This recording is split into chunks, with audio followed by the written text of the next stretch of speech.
Land Realty, Kirstenbrock Funeral Home, McKee Incorporated, Next Tech Wireless, Northwest Kansas Decorating, Northwest Kansas Chiropractic, Office Works, Pizza Hut, Colby Free Press, Sports Shop, Colby Ag Center, Tina Harris Physical Therapy, High Plains Co-op, Service Master, Colby Dodge, McDonald's, People, State Bank, and Walmart.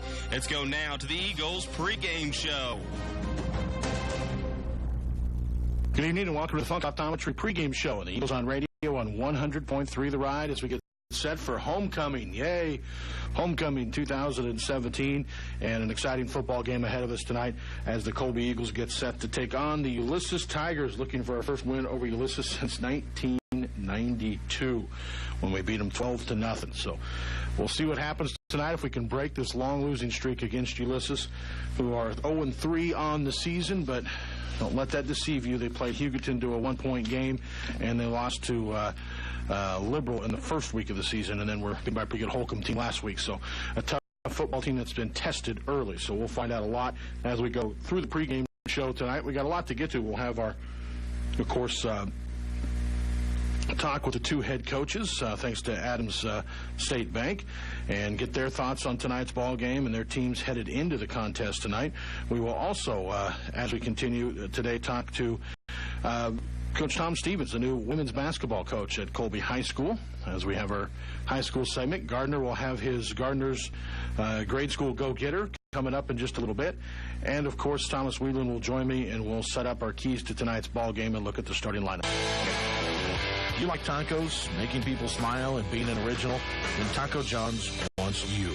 Taco John's has employment opportunities for all chefs.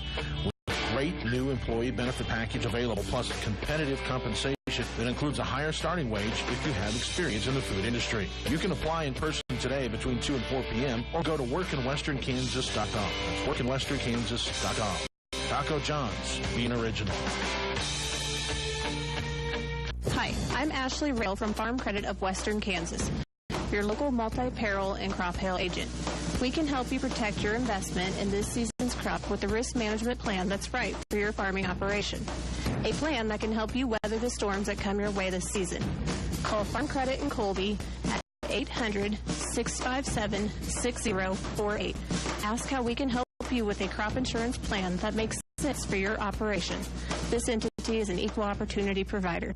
The colors and cool selection found right now at Plum Creek Limited in downtown Colby. A lot of clothing in for ladies and young girls, from casual and sporty to dressy and formal. You'll find a big selection for the guys. Sports jackets, ties, shirts like polos and dress shirts. Remember, they rent tuxedos. Discounts on the sale racks right now at Plum Creek. They have a big selection of name brand jeans, too. You'll find a clothing style that's very unique when you shop now at Plum Creek Limited in downtown Colby. Don't just insure your stuff, strut your stuff with Strut Insurance Services. Darvin and his professional agents at Colby and Brewster represent a wide variety of insurance companies. They can personally shop for a specific company and policy to offer you the absolute best coverage for the best price on most anything you own. Auto, motorcycle, home, crop, farm. If it has a value to you, they can cover it. Strut Insurance Services is locally owned and operated with hometown agents that are experienced and offer fast claims. 1675 West 4th Street in Colby. And Brewster, just look for the big yellow sign. Strut Insurance Services. See their ad in the Next Tech directory. Welcome back to the Funk Optometry pregame show. The Eagles on radio on 100.3 The Ride. We're joined by Tom Stevens, new head basketball coach at Colby High School. Familiar place for you, right? Colby's familiar, yeah. I was here quite a few years at the college. Tom, let's talk a little about it. The process, I guess, and get back here with the vacancy coming open and your thoughts coming in. You've been coaching high school ball in the area. It looked like a real challenge. The girls, there's some good, especially young girls that I think potentially could be real good. The team could be real good. And I think it's a challenge to get the Colby program back on top in the league and in the area. Yeah, the league's extremely tough. We've seen that over the last couple of years. Some great teams that have gone out and done some great things in the postseason, and will be again this year. And you coming into this a little bit, I guess that's the tough thing. You come in and you have to. That's the fun thing about high school. This is what you have, and you have a ton of tall players. You're gonna be everybody over 6 foot, right? No, but you have a group of kids, and so you have to take what you have and kind build a system around those kids and work out fundamentals. I guess what's the big thing when you come in? What's the first thing you look at with the kids? To me, if the kids are coachable and how hard they'll play, and if you have those two things, and it seemed like this summer we did have that you can make progress throughout the year, and then by the end of the year you can be a really good team. What do you see like in the summer? I guess you got a chance to work with the girls. What were some of the things you took from them, and what are the things you're looking at? Like here's where we're going to have to improve to get ready and be competitive this season. Yeah, we had 4 days of camp, and then we played summer league and went to one MAYB in Salina. I think we're going to have to get better fundamentally, and execution on the offensive end. We'll have to learn a new system and learn all the options. I think the kids are going to be real easily coachable, and I think they'll learn it. There isn't a lot of height on the kids that were there this summer. There's a couple kids that are tall, but most of them are guards. So it'll probably be a guard-oriented team, and probably have to extend the defense, and in the half court it'll be a challenge how to defend teams. Yeah, we do have some teams in the league that have the luxury of height in some positions, and some of the teams you play with, so it'll make it fun. And I guess it goes anyway with basketball. Defense is going to be the biggest thing for this young group, and to get going quickly. Right. You got to get a stop and only give them one shot and get the rebound, and then I like to go. I think this team can push the ball, so hopefully we'll play a real aggressive style of ball. I'd like to be able to extend the defense full court and not give them an opportunity on the other ends. But we'll see how that goes as in November when we get started. Definitely, and that's not too far away. No, the months are flying by. They are. The school year, once it gets going, it seems like it starts and then it's just over with. But yeah, and a lot of the kids out for volleyball too, which is nice to see. Playing as many sports as you can in high school. Yeah, there's some of them are out for cross country, tennis, golf, and volleyball, and it's good to see them active. I like to see kids do more in one sport. And I don't like them to specialize in high school and have an opportunity to play as many different sports as they can, compete. Yeah, definitely. And that's kind of it's a trend that's going the other way right now, which I'm kind of with you. I think how many opportunities? You don't get that many opportunities. You get high school to play all those sports, and some of you never play it again afterward. Most of them. So I think right. It's great. I don't like the. I think if there's a sport you excel in and you want to work harder at that in the summer and go to camps and things related to that, that's great too, but you should play all of them. Yeah, the club coaches, they try to promote it the other way. If you don't specialize, then you don't have as many college opportunities, and I don't think that's necessarily always true, but I know club coaches that kids play for try to promote their sport and to specialize and give up the other sports, but I still believe that kids should play all sports. Yeah, definitely, and you're seeing that again, like you said, they're out for pretty much every. That's one thing at the beginning of the school year for women's sports. There's options on the table, as there is really year round, but there's a ton of things going on right now, and so it's good to see them out and going in that. As you head into it this year, what are your expectations with this group, and what are you looking for in your first year to achieve? I approach the game as one possession at a time, and we want to have a good possession, and then the next time we want to have another good possession, whether it's defensive transition or offense in a half-court execution. I just want to have good possessions, and the kids be able to focus on that and to play team ball and compete with class, hold their head high regardless of what happens, and eventually I think we'll come out and we'll progress and be a really good team. I guess you look at things in the high school level. We talk about, college, you get to recruit, you get to bring in players. High school, you get what comes up. But that being said, I guess you look at the programs, and when you come into one, it really doesn't start at the high school level. That's what you have right now. That's what you're coaching up and working on. But how far back Do you go into like the middle school programs with your offenses and your defenses? Do they run the same type of thing? I think the important thing is kids learn to enjoy the sport and become fundamental. And then if usually kids, when they start, parents are coaching them and stuff, but if the kid can learn to dribble, pass, defensively know what to do, have good form on their shot, if they can get that much accomplished, then I think you can do about anything with a team. But fundamental things, being able to pivot, being able to see the floor, I think those are the important things that kids should learn at an early age. You know, as a go-to, the game's changed a lot over the years, and how, especially recently, especially on the defensive side of things, and how you can play as far as hand placement and some of the hand check stuff.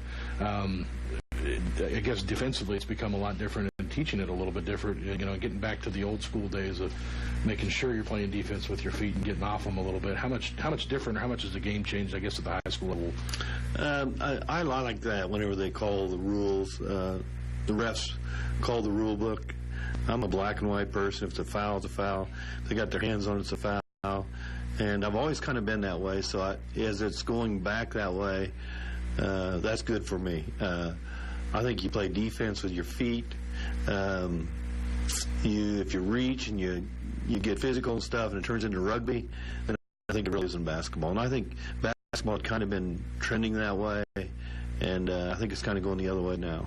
Yeah, definitely. And it's been, look, I'm one that I love a good defensive basketball game any day of the week. It's fun to watch for me. I was scoring great too, and especially when you're ahead. But watching a good defensive team and what they can do to a team that's comes in highly rated offensively is fun. I think some of the best basketball you can watch. Yeah, there's a lot of different ways to play defense, and we'll have to figure out what we're going to do with this team. And sometimes people play some junk if a team's got a couple dominant players, and then the team's got to understand what to do with that. So I think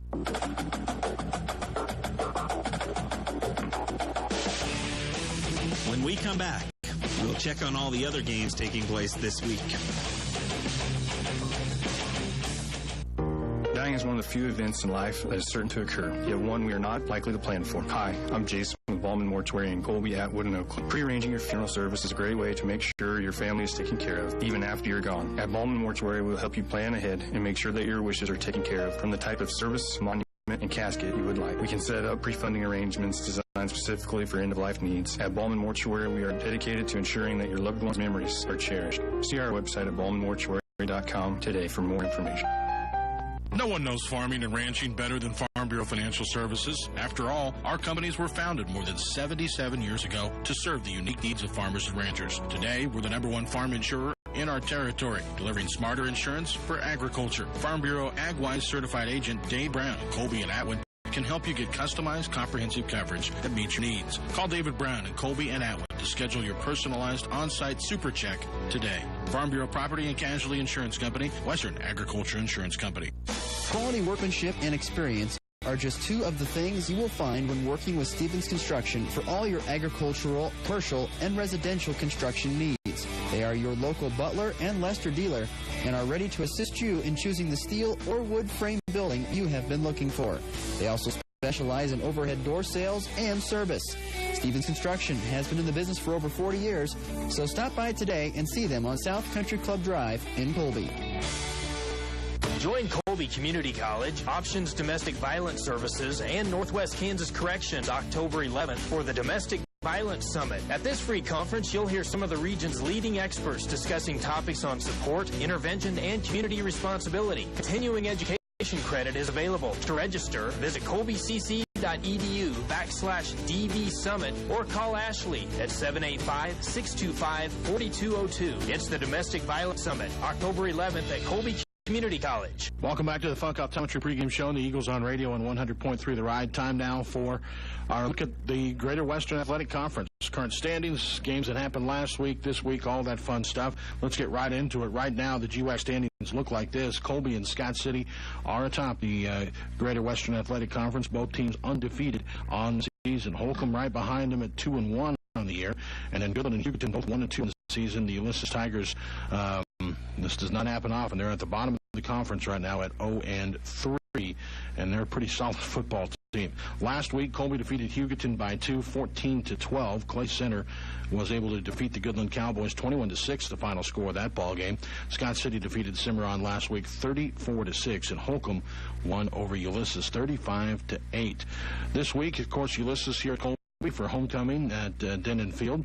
Hugoton will be at Scott City.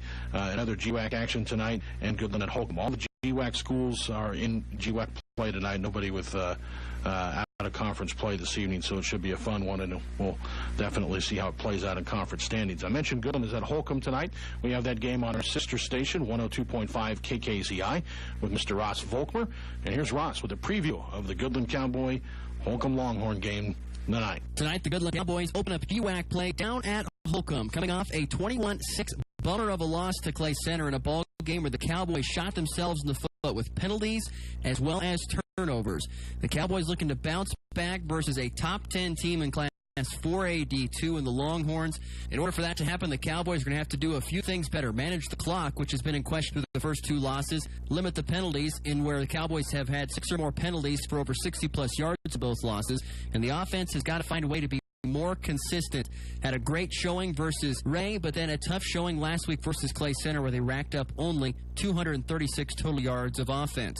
They'll go up against the Holcomb team tonight, which comes in after being knocked out in the semifinals of the state playoffs by Pratt last year. Is off to a 2-1 start, but this is not the same Holcomb team that everyone has been accustomed to over the past few years. Kent Teeter's team lost 2 of their top 3 receivers as well as their leading tackler and rusher, and the numbers reflect that. Holcomb's offense averaging 121 total yards less per game and about 2 touchdowns less per game just compared to last season. The Holcomb offense will lean heavily upon senior second-year starting quarterback Trey Gilbert, who's accounted for over 64% of the offense so far this season. Cowboys are just 1-6 versus Holcomb since 2010, including a 34-6 loss last year, but that ballgame was just a 1-score game until the start of the fourth quarter. If the Cowboys were to win tonight, it'd be their first win versus Holcomb since 2010.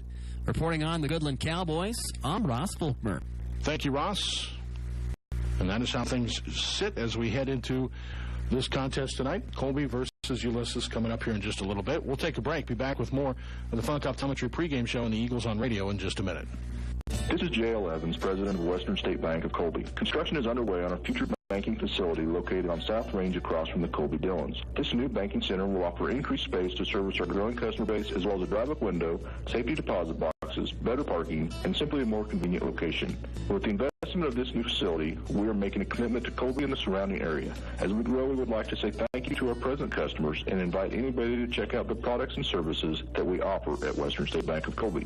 Member FDIC. Cornerstone Ag is committed to the Northwest Kansas community because they're proud to be a part of it. At Cornerstone Ag, the staff works hard to be your local answer to all of your grain storage and handling needs, as well as a great local marketing resource. Their service is fast and friendly, with questions being answered on site by their professionals. During non-peak times, they can even assist you with pickup and delivery services. Cornerstone Ag, where local customer service is not just a priority, it's the only way they'll do business. We're with Dr. Sam Funk of Colby, Atwood, and Hoxie, and he has the next 30 seconds to tell you all the services he provides. Go. Comprehensive eye exams for everyone in the family. Diagnosis and management of all types of eye diseases, including glaucoma, cataracts, macular degeneration, and diabetes. 24/7 emergency eye care. Red eye diagnosis and management. Vision therapy. Contact lens fitting and management will help you find the correct ones for you. Glasses of all sorts, including sunglasses, bifocals, no lines. Options for laser surgeries. I do all the pre- and post-op care and get you to the right person for the job. We can repair and adjust your current glasses. And time. For more information, see Dr. Sam Funk in downtown Colby, Atwood, and Hoxie. Find the perfect home with Homeland Realty and Auction. Growing up, you didn't care if your home was small or the curtains were old. The important things about home were sneaking in bed with mom and dad during a thunderstorm, licking beaters when you made chocolate cake, and playing hide and seek in the backyard. Now, even though you care about things like square footage, decor, and neutral colors, you want to buy a home that gives you all the good feelings of the one you grew up in. The home where you walk in the front door and that little voice inside you says, "This is the one." Visit Homeland Realty and Auction in Colby or Goodland. Welcome back to the Funk Optometry pregame show. The Eagles on radio on 100.3 The Ride. Time for our opposing coaches interview, brought to you by Adams Bank and Trust in Colby. And we're talking now with Jason Kinney, head coach of the Ulysses Tigers. And coach, this has been an interesting start to the year. Your team has, they've had some wars that they've been in some tight football games, and then some weird things too with rain or weather delayed, play the game at God only knows what hour. It's been kind of a weird start to the season. Yeah, it's been. We're a fairly young team this year, and we haven't always reacted to some of those situations that you're discussing there. But we know it's going to be a tough game tonight on the road in the GWAC at Colby. Who's 3-0 and playing well, but hopefully we'll show up and give them a good game. Let's talk about the GWAC this year. It's always good. I mean, there's always tough teams in this conference, but this year seems to have a lot of diversity to it. There's some great teams. Colby's got City. Goodland's playing well. Holcomb's really good. Huguenot's pretty tough, and so just about everybody is playing well. You got a young football team. Tell me a little bit about this team. What have you been impressed with this group of youngsters? Well, they're resilient. The attitude's been good. They're a fun group to be around. We just haven't won any games yet, so we need to get some wins under our belt, and I think everybody feel a little bit better. But as you know, it's tough each and every Friday night. For sure. You guys, you get the wonderful road trip up here for the game tonight. Talk a little bit about how the weekend preparation has gone and what you expect to see when you get up here and to take on Colby tonight. Well, Colby's, they look good on film. Of course, they have one of the best players in Western Kansas, the Shipper's kid, but, they have a nice supporting cast to go with him. I think the line's playing better than they've been in the last few years, and then you have an experienced quarterback and Hart kid, and, we're expecting an extremely tough contest. What do your kids have to do to be successful offensively and defensively? We have to, right now we're not good enough to get in a shootout with anybody, so we need to play, some good defense and not give up big plays, and then, find multiple ways to score, whether it's, on special teams or defense or something to kind of give us a little momentum and a boost. Is this going to be a game that's going to be decided, you think, a little bit by big plays tonight? And the fact that if Colby has them, it's going to be good for them. And if you guys can keep them from having big plays and have one or two big ones yourself, it could go either way.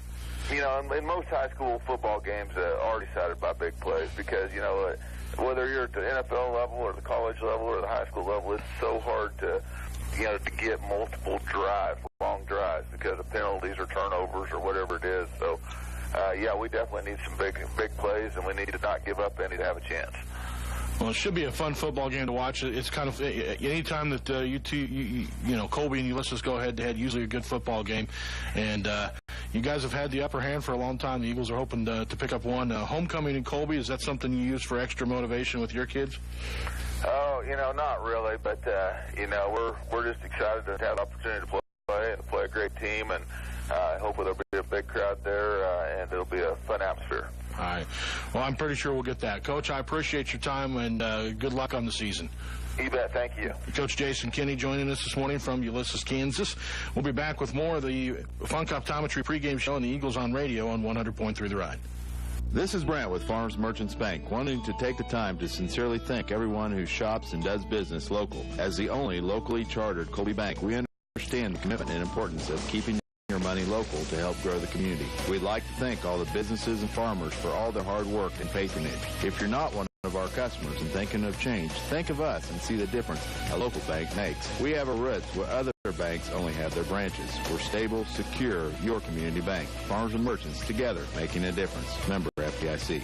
Losing a loved one can be the most difficult experience you ever go through. But at Kirstenbrock Funeral Chapel, we are ready to ease your burden during your time of grief. We serve all of Northwest Kansas and offer reliable and professional services, including funerals, monuments, and memorial products. Contact Kirstenbrock Funeral Chapel at 785-462-7979 and let us help you through your loss. That's 785-462-7979 or online at kirstenbrockfuneralchapel.com. Everyone deserves to feel good inside. And the experts at McKee Incorporated know how to make you feel good inside your home with indoor comfort systems that are inside your budget.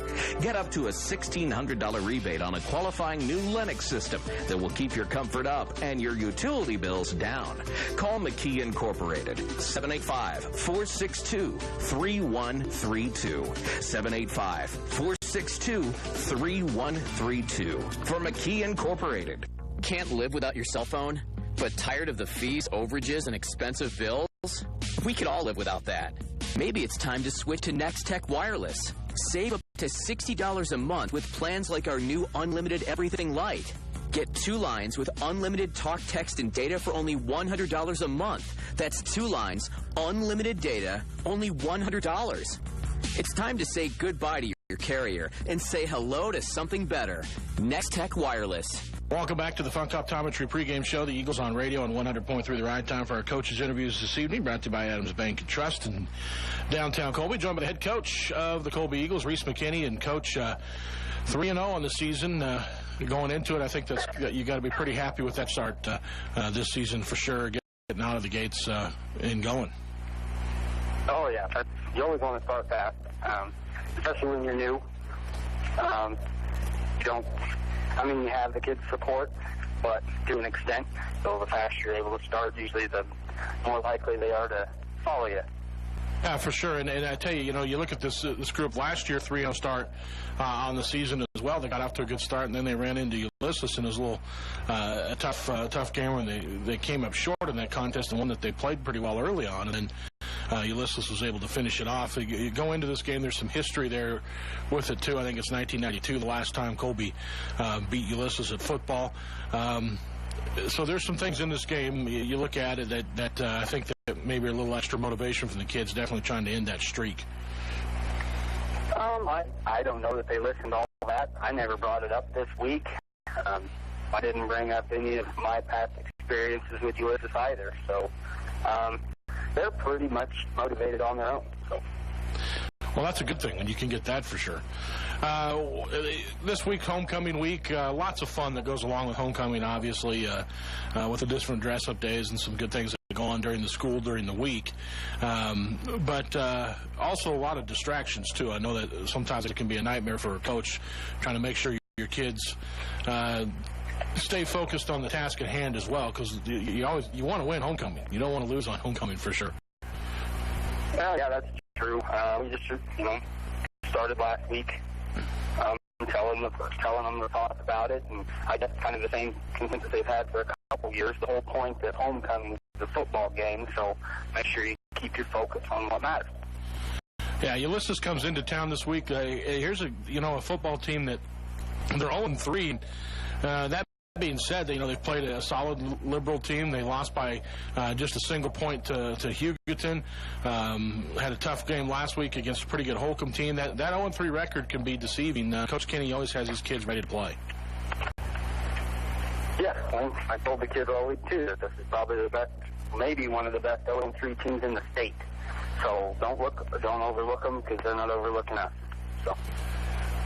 As you prepare for Ulysses, obviously the Coach Kenny team, they don't throw the football a lot, but can be effective with it when they catch you off guard with it. But they're a well-disciplined football team. What did you see from Ulysses on tape in preparation this week? Well, they're big up front as usual, and then fast on the back end. So, and you're right. They'll run it and run it and run it and run it, and then when you key up, they're gonna pick you apart. So. Yeah, pretty deep. We talk about numbers, and obviously this is the biggest school in our conference. They're the only 4A Division I. A lot of kids. I think they only have 4 kids playing 2 ways, so it makes it one of those where you got to be able to keep the rotation going. And I think that's been something this year that you guys have been able to do, especially on that defensive front, is being able to keep fresh legs in the game and guys up in the trenches. Yeah, we'll have to keep trying to roll as many guys as we can in there, just like we've done the last 3 weeks. Try to keep us fresh, because they're definitely going to be fresh in the fourth quarter. So we'll have to try to compete with that.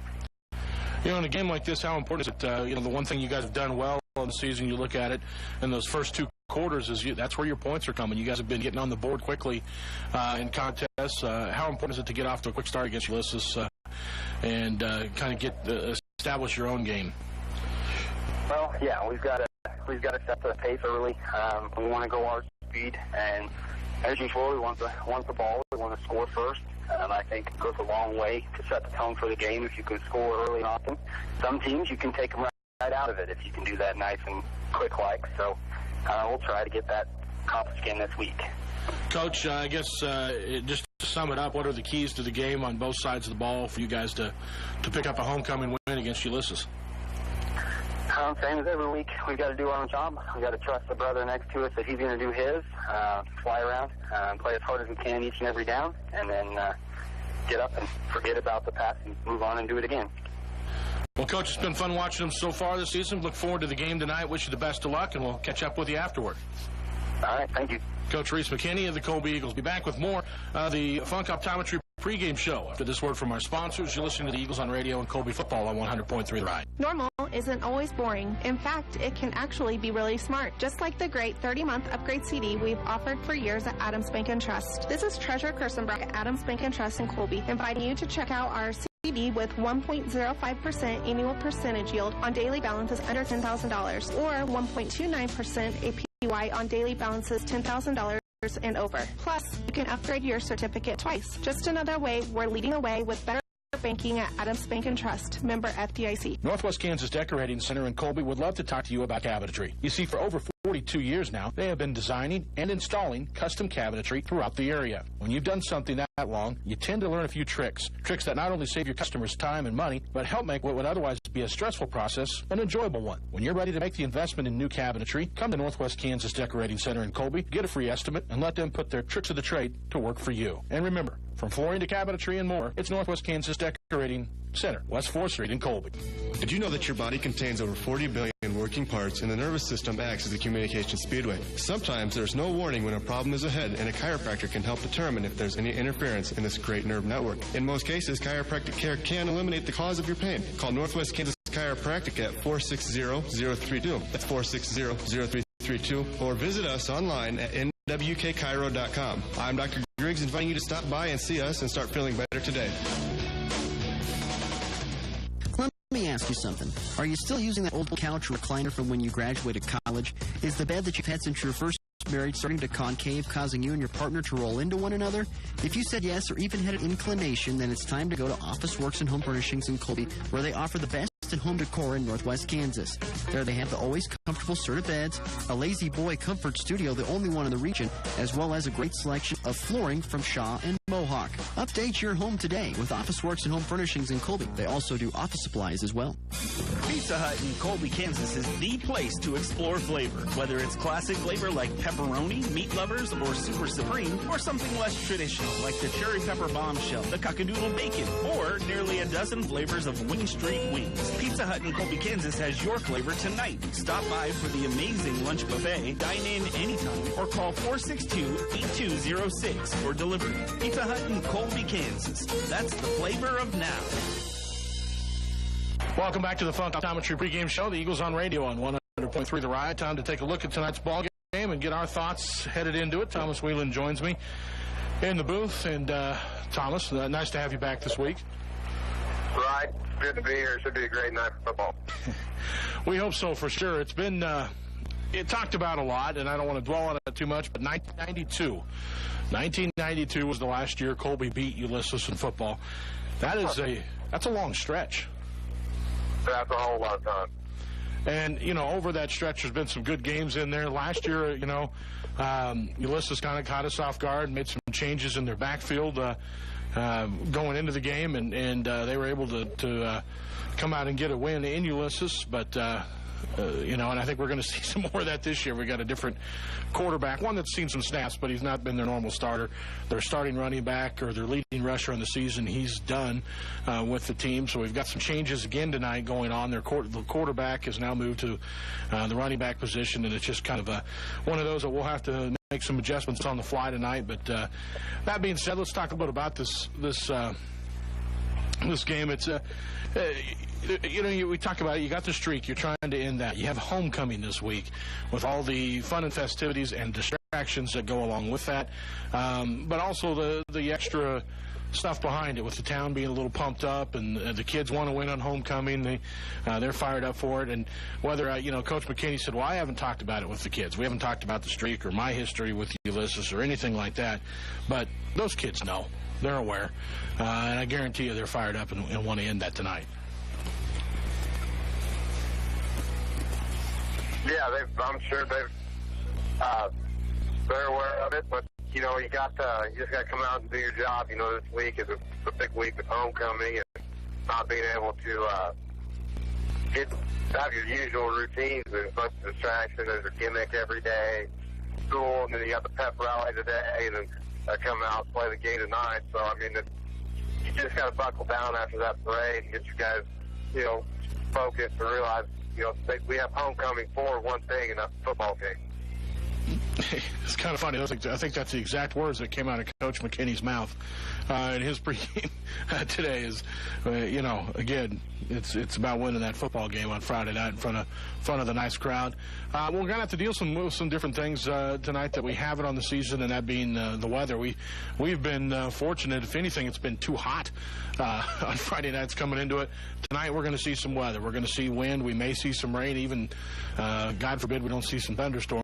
But weather's going to be a little bit different tonight, and then that could affect a little bit of the passing game with these quarterbacks. Although, you know, you look at Ulysses, and they're the typical run you until you're completely bored with it, and then try to catch you off guard with the pass. I think they've thrown 10 on the season, but they're completed 10 on the season. But Colby is a team that likes to throw the football a little bit, and this will affect the passing game tonight.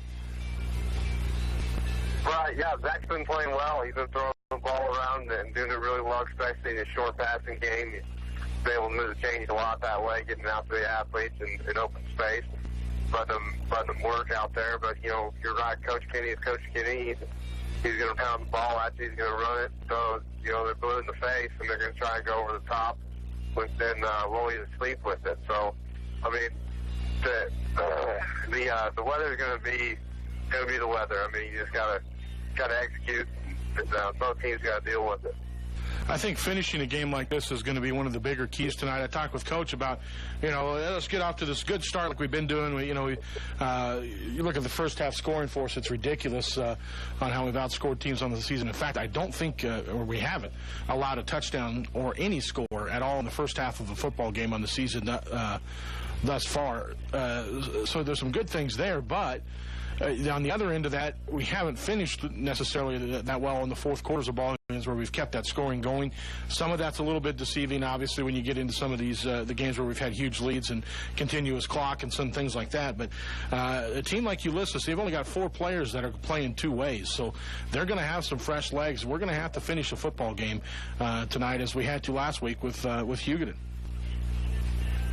Yeah, and that's kind of unheard of for those guys down there. They're a bigger school. They usually have a lot of guys play both ways as well, but tonight they won't. They'll have a lot of fresh legs. And, you know, I'm sure the coach has the kids conditioned well to go a full game. But like you said, they've had the first couple of weeks, only had to play 3 quarters, and then, you know, the 2's got some time, which is going to be beneficial down the road, but they're going to have to put 4 quarters together tonight to beat Ulysses. Yeah, I think that, I mean, it's so deceiving when you look at them that they're 0-3 on the year, and you might just take that and go, well, they're not very good. But it's still a Ulysses football team. They're well coached. They're very disciplined in what they do. And if you look at their schedule, it's been no cakewalk. I opened with Liberal, who's always a tough team. There's a 5A school. And then you go right into it with Hugoton in a 1-point ball game that they've lost to Hugoton 2 consecutive years by a combined total of 2 points. They've had some great wars with Hugoton, and that game it had a muffed punt in there that Hugoton ended up getting some points out of. So, you know, that was a deceiving football game.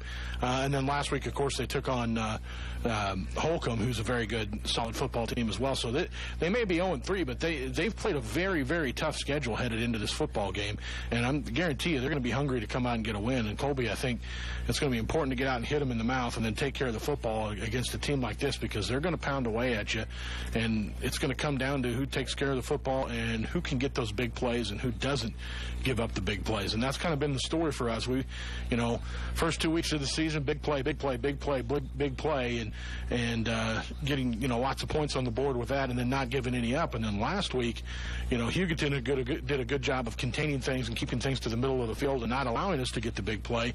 And you know, we did move it in. We were able to punch it in and get some points. But at the end of the game, you know, Hugoton breaks 2 big plays, and you know, we stop a two-point conversion or that thing goes to overtime.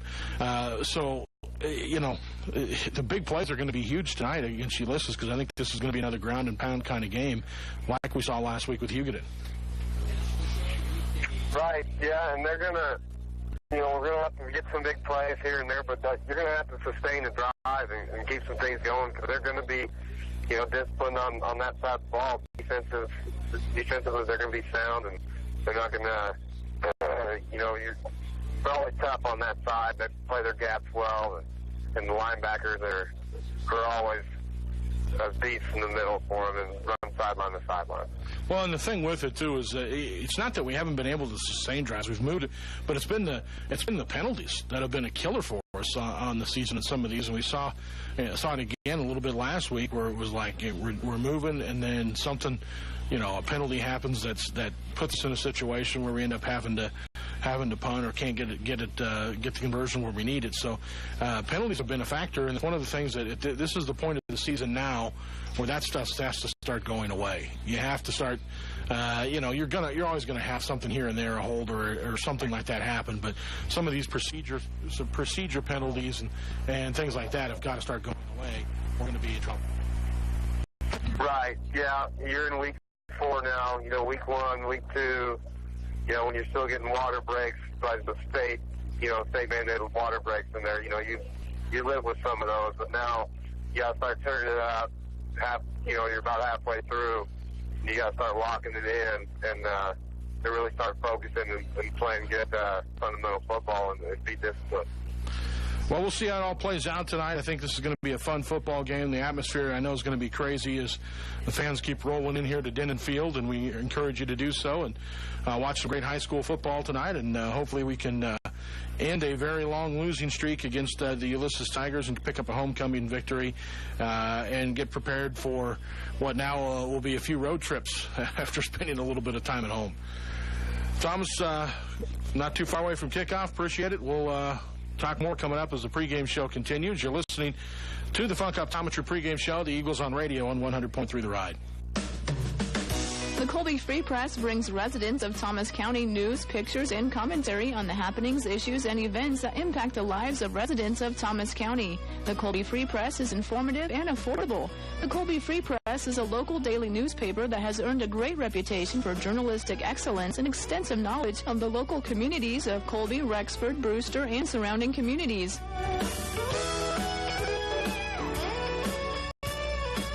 You have a name, so the next time you travel to that big city Mega Monster sporting goods store, ask them if they know your name. Well, give me a minute. Ask them if they know Northwest Kansas and the tri-state area. Northwest where?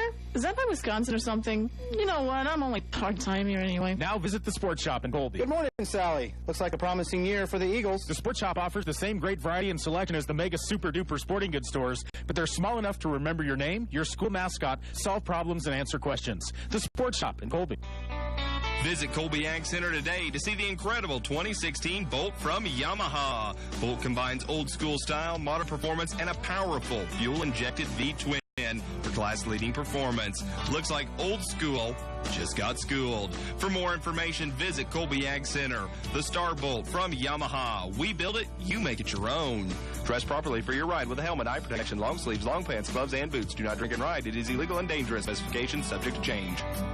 Help your body to heal properly with the professionals at Tina Harris Physical Therapy in Colby. Tina and her highly skilled therapists offer the best care possible, whether it's getting you back to 100% after an accident or just helping you reach your peak performance in your active lifestyle. Set up an appointment by calling her office at 785-462-8008. That's 462-8008. Tina Harris Physical Therapy and Sports Medicine Center at 270 North Franklin in Colby.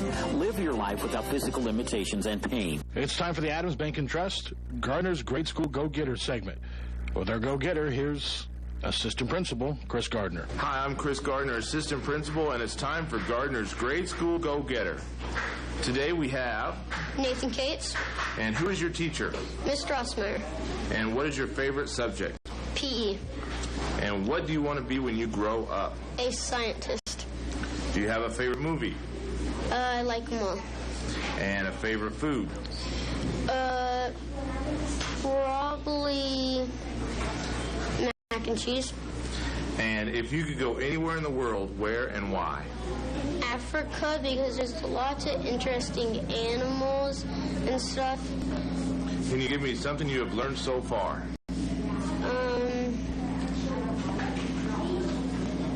I learned how to write some cursive. Good. Do you have a favorite sport? Football. And do you have a favorite team? Broncos. Do you have any brothers and sisters? I have one sister.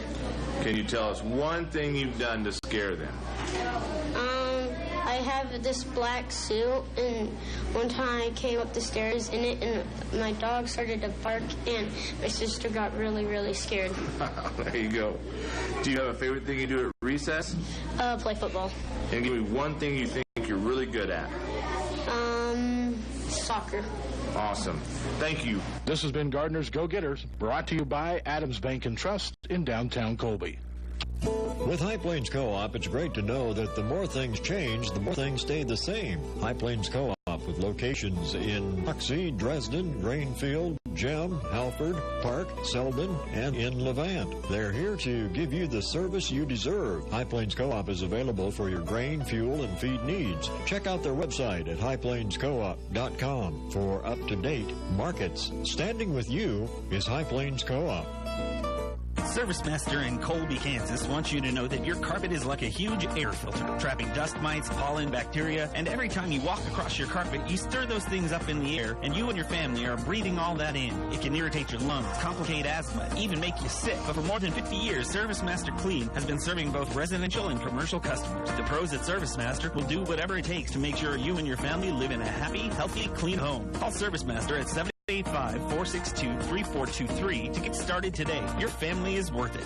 September is Ram Power Days at Colby Dodge. Take advantage of discounts up to $10,250 off MSRP on new 2017 Ram 1500s. We have a great selection of Ram trucks in stock, equipped with popular packages to meet your needs, such as the Laramie, Rebel, and Tradesman, and Express. Stop by and visit with a salesperson and see which package suits your needs. Visit us in person at exit 53 I-70, Colby, Kansas, or online at colbydodge.com.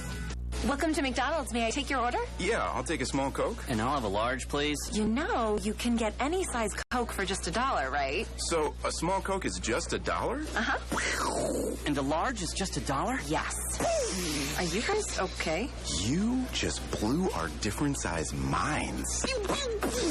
Sorry, he got excited again. It's nice getting any size bang for your buck. So come into McDonald's and get an ice-cold, delicious any size Coke for just $1. A la carte only. Price and participation may vary. Time to take a look at the starting lineup for the two teams tonight, brought to you by Farm Bureau Insurance. Your local agent, Dave Brown. He has offices in Colby and at Atwood, Kansas, and is there for all of your insurance needs. Dave Brown of Farm Bureau Insurance, bringing you a look at the starting lineup for the two teams tonight. We'll look at the offenses for both teams so you can kind of compare them a little bit as we go through some of the numbers this evening. And there's some interesting things with this and the fact that, Ulysses is going to throw us for a little bit of a loop this week with some of their starting lineup changes over what we've seen from them on film headed into the ball game, which is something we saw last year, but for different reasons this year. That being said, let's run through the offensive starters for Colby. Again, that line's been very solid with Sean Rawl, the senior at tackle, Thomas Klein and Corey Finley, the two junior guards for Colby. Kyler Brett, again at center, has been solid all season long, and of course Xavier Slavin's the other tackle for the Eagles. This offensive line has been very good on the season thus far. Receivers for Colby, of course, will have Isaac Rosales at wide receiver for Colby. Carter Stanley will line up at receiver, and of course in the backfield, and the backfield will line up a receiver. Things around a lot. Rosales has one catch for 14 yards on the season. Carter Stanley, two catches for 25 yards on the year. Also has 11 carries for 60 yards on the season. Does have a receiving touchdown. For the Eagles backfield, it'll be Zach Hart again at quarterback. Hart on the season, 28 of 46 passing for 310 yards and 2 touchdowns on the year. He's averaging about 103 yards passing per game. Also has 20 carries for 67 yards and 4 touchdowns on the season, averaging, again, 22 yards per game. Rushing on the season, Zach Hart off to a great start for the Eagles. The Tucker Branham will get the start at the H-back for Colby. 6 runs for 14 yards on the season. He also has 3 catches for 30 yards on the year. Calvin Stapp will get the start and the slot back for Colby. Stapp with a good start to the year. 23 carries, 151 yards rushing on the season, and 1 touchdown rushing. He also has 13 catches for 132 yards on the year. He's averaging about 10 yards per catch on the season. Jordan Shippers will get the start at the other slot back for Colby. Shippers with a pretty good stat line on the season as well. 37 rushes for 376 yards and 4 touchdowns on the season, averaging 125 yards rushing per game, 4 touchdowns, as I mentioned, on the year rushing. He also has 10 catches for 134 yards and a touchdown receiving on the season, averaging about 45 yards receiving per game on the year. He does have 1 pass completed for 25 yards on the season. He also threw an interception last week. So that's how the Eagles' offense stands up. Colby headed into the ball game with a total of 1,051 yards on the season, 687 of those on the ground. So they're averaging about 229 yards rushing per game and averaging about 121 yards passing per game, 364 passing yards on the season. Colby averaging 36 points per game on the year coming into the contest tonight. Ulysses Tigers offensively up front, they'll have Adrian Meza at tackle. Jance Becker will be the other tackle. Meza junior, Becker a senior. Alex Corpus will get to start at left guard. Marcus Broiler will get to start at right guard. Corpus a sophomore, Broiler a senior, and Connor Bynes, the lone returning starter on this offensive line. He is at center. He wears number 63. He is a senior. The split end for Ulysses is Victor Perez. He's a junior, has 2 catches for 20 yards on the season. The tight end is Sloan Hayden. He has 6 catches for 56 yards and their lone receiving touchdown on the season for the Tigers. Hayden wears number 3. He's a sophomore. In the backfield, we'll have Devin Walker at quarterback. Now, he's seen some time at quarterback on the season, but comes into the game 7 of 10 passing for 190 yards, 1 touchdown and 1 interception. Zach Anderson has also seen time at quarterback, but he will start at tailback this week. We'll talk about that in a second. Walker, I mentioned his passing line. He also has 2 rushes for negative 19 yards on the season coming into the ball game tonight. The fullback for the Ulysses Tigers is Andrew Nagel. He's a junior, 33 carries, 129 yards rushing on the season and 1 touchdown. Julius Fuentes, the junior, will be the wingback for the Tigers. He has 8 carries for 52 yards on the season, and also has 5 catches for 103 yards. He's their leading receiver coming into the ball game. And then Zach Anderson, I mentioned he spent some time at quarterback for the Tigers. They lost their leading rusher on the season in Bonifacio, who's not going to play in this game today. In fact, is not on the team anymore for undisclosed reasons, so he is out, and Zach Anderson will get the carries now this week at tailback. So he will not be in the quarterback spot, but in the tailback spot for the Ulysses Tigers. 30 carries, 69 yards on the season, and 3 touchdowns, so he's pretty good from that spot. So, again, a little bit of a shakeup in the backfield for the Tigers. Ulysses, a little bit fortunate. This time of the year can get a little stressful on your finances. If you're in the need for any type of loan, come in and talk to their local grown loan officers at the People's State Bank. They live in this area, so they know this area. They pride themselves on getting you the fastest response possible. Since most of them have been in business or have come off the farm, they really do know the local ag economy. They want to take this time and thank you for your patronage at the People's State Bank with locations in Colby, Oakley, Hoxie, Goodland, and McDonald. The People's State Bank, member FDIC. For one-stop shopping in Colby, Kansas, don't forget about Colby's Walmart. Walmart in Colby has a great selection of grocery items in the store. From meat to macaroni, they've got it in the grocery department of Walmart. And, of course, all the latest movies on DVD or Blu-ray, as well as your favorite PlayStation or Wii games. Walmart in Colby also has clothes, dog food, and, of course, the pharmacy there to serve you as well. Walmart of Colby, proud to be part of the community and proud to support local high school student athletes. For all your one-stop shopping, it's Walmart in Colby.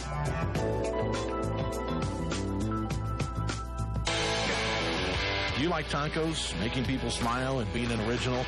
Then Taco John's wants you. Taco John's has employment opportunities for all shifts. with great new employee benefit package available, plus competitive compensation that includes a higher starting wage if you have experience in the food industry. You can apply in person today between 2 and 4 p.m. or go to workinwesternkansas.com. Workinwesternkansas.com. Taco John's, being original. Hi, I'm Ashley Rail from Farm Credit of Western Kansas, your local multi-peril and crop hail agent. We can help you protect your investment in this season's crop with a risk management plan that's right for your farming operation. A plan that can help you weather the storms that come your way this season.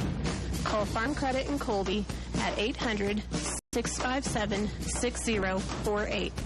Ask how we can help you with a crop insurance plan that makes sense for your operation. This entity is an equal opportunity provider.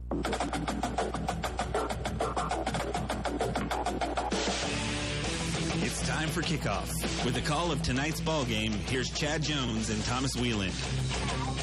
Well, welcome to Denon Field in Colby, Kansas. Chad Jones alongside Thomas Whelan. Set for kickoff tonight. The Colby Eagles and the Ulysses Tigers. Captains are on the field and getting instructions from the officials as we get set for play tonight. It was really windy, breezy, but not what we were seeing earlier today, which is fortunate, and hopefully the wind stays down, the rain stays away to get us through the contest tonight at least, and then have a nice homecoming here for the Colby Eagles. Huge crowd on hand here today. Great to see all the fans here at Denon Field, and of course Ulysses traveled pretty well too for that long road trip up here. And Jason Kinney and his crew are ready to go. I'll tell you, Thomas, as we talked about this a lot during the pregame, Ulysses may be 0-3 on the season, but they've played some tough football games, and this is a typical Jason Kinney team. They're well coached, and they're going to be ready to go tonight. And Colby better be ready too, because it's not, again, this is no pushover team at 0-3. No, absolutely not. You know, you got a liberal school, 5A school, and two teams that we know have been ranked so far in the year, and Holcomb and Hugoton, so they haven't been playing anybody's slouches. There's no cupcake in there. Not to mention Colby hasn't beaten Ulysses since 1992, and last year came up short 35-21 in a game that we got off to a good start in that one, but it was really a very unfortunate game. We had some massive injuries in that one, and we had Zach Hart down for a while in the game. Shippers moved to quarterback for a while, which kind of threw things off. Zach came back in and somehow finished that one. We had quite a few turnovers. Yeah, Brandon got he got hurt in that. No, Scott. Brandon got hurt in that game too in the end zone on a 2-point conversion. Had the injury there that cost him the season with the hip. So it was a tough game last year, and one that I think we had some opportunities that didn't take advantage of. One thing that hasn't happened here, we wanted the football to start the game. We've been taking it off the coin flip tonight. Ulysses won, and they're going to take the football to start the game. And that's where we're at, ready for kickoff tonight. As Stanley going to kick it away for the Eagles. Colby did kick deep last week. We're going to go back to the squib this week. Touched by one of the up men. It bounces and picked up by the Tigers at about the 37-yard line, and a very short return on the play by the up man and Dylan Reeds. So Ulysses will start a pretty good field position at their own 40-yard line. Reeds on the return. Tigers will take over. Again, this is a different look offensively. Devin Walker is now the quarterback for Ulysses. They lost their leading rusher in Bonifacio, Ben Como, on the season. He's no longer with the team, so some changes there. Zach Anderson has moved the quarterback to running back, and he's going to get the first carry on the right side. Actually, this is Andrew Nagel on the carry up the middle, and he's going to get it about to the 46-yard line. A gain of 6 on first down. Andrew Nagel on the carry. A little inside zone play by Ulysses. Gain of 6 yards on first down. 2nd and 4 to go. Ulysses will put 2 receivers to each side of the field out of the shotgun. Walker gets the snap. Those are the little screen pass underneath, trying to get it to Zach Anderson. It's incomplete. Defensive tackles did a nice job retracing their steps. Almost got a little too aggressive on that middle screen play. Luckily, they got a hand on it. Tip it away. That's some pretty good scouting by Coach Kenny of the Ulysses Tigers. Colby very aggressive, resting the passer on the season. It's time back to pass again. And under pressure, taking a huge hit as he throws, and it's intercepted. Hart comes up with a pick on the other end for Colby. Walker gets hit as he tries to throw. Good pressure by the defensive front for Colby. And Zach Hart on the back end of that one reels it in for the Eagles. Ulysses comes out little miscommunication there on the route. Ended up having 3 guys in the same spot, trying to run 2 of the top teams. Ended up at the same spot, and then the third receiver just kind of floats over. And Zach Hart with a big pick, and we're going to go the other way. So Colby with the football here. 1st and 10 to go. They'll start the drive on their own 30-yard line. Eagles with 2 receivers to the left side, 2 backs in the backfield. Snap in motion from right to left. Quick pass on the outside. Shippers makes the catch in the flat. Takes it up on the left side and gets about 4 yards to the 34-yard line. 2nd and 6. Colby comes out, twins left. They stack the receivers. Shippers is the back guy. Motion step out to the left, and then just run a slip screen to him right there. And Shippers is able to pick up a couple yards on 1st down. 2 receivers each side of the field. Brandon in motion from left to right. Hand off right side. Shippers trying to pick on the right edge. Looking for the corner to string it out, and Jordan will run out of bounds just shy of the 40-yard line. Another gain of about 3. It's going to bring up 3rd down and 3 to go for the Eagles. This is a good stretch play. Colby comes out, motions into a slot wide set. And Jordan's 1 block away on a corner. We spring in that one. Ends up picking a couple yards for 3rd and manageable, 33. Eagles with the same formation here. Snap will go in motion from right to left. And the 3 receivers on that side. Hart gets the snap, looks, throws, and completes it to Shippers on the left side at the 40. 45 is at the midfield and knocked out of bounds. On that Ulysses sideline, we'll see where they spot him out. It's actually going to be just shy of midfield, but again, a gain of 10 and a 1st down for Colby.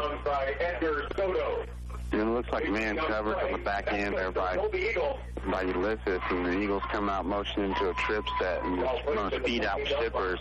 And the outside linebackers trailing him. And that's a matchup Zach Hart wants to see all day, and he hits it for a 1st down. Gonzalez to the left, Shippers in the slot in motion from left to right. 2 backs in the backfield. Hart gets the snap, handoff, snap, left side with some running room. Good blocking in front of him. Calvin across midfield. He's going to be drug out of bounds across the 40-yard line of the Ulysses Tigers. He's going to gain about 13 on the play. Could have been more, but the crowd wanted a horse collar tackle, but no flag on the play. But again, a 1st down for Colby. Good outside zone by the Eagles. Calvin Sapp makes a nice job. Makes a nice cut. Bouncing that to the outside. Takes a big 1st down. So it's going to be got 1st and 10 to go for the Eagles. 10:28 to go in the opening quarter. No score.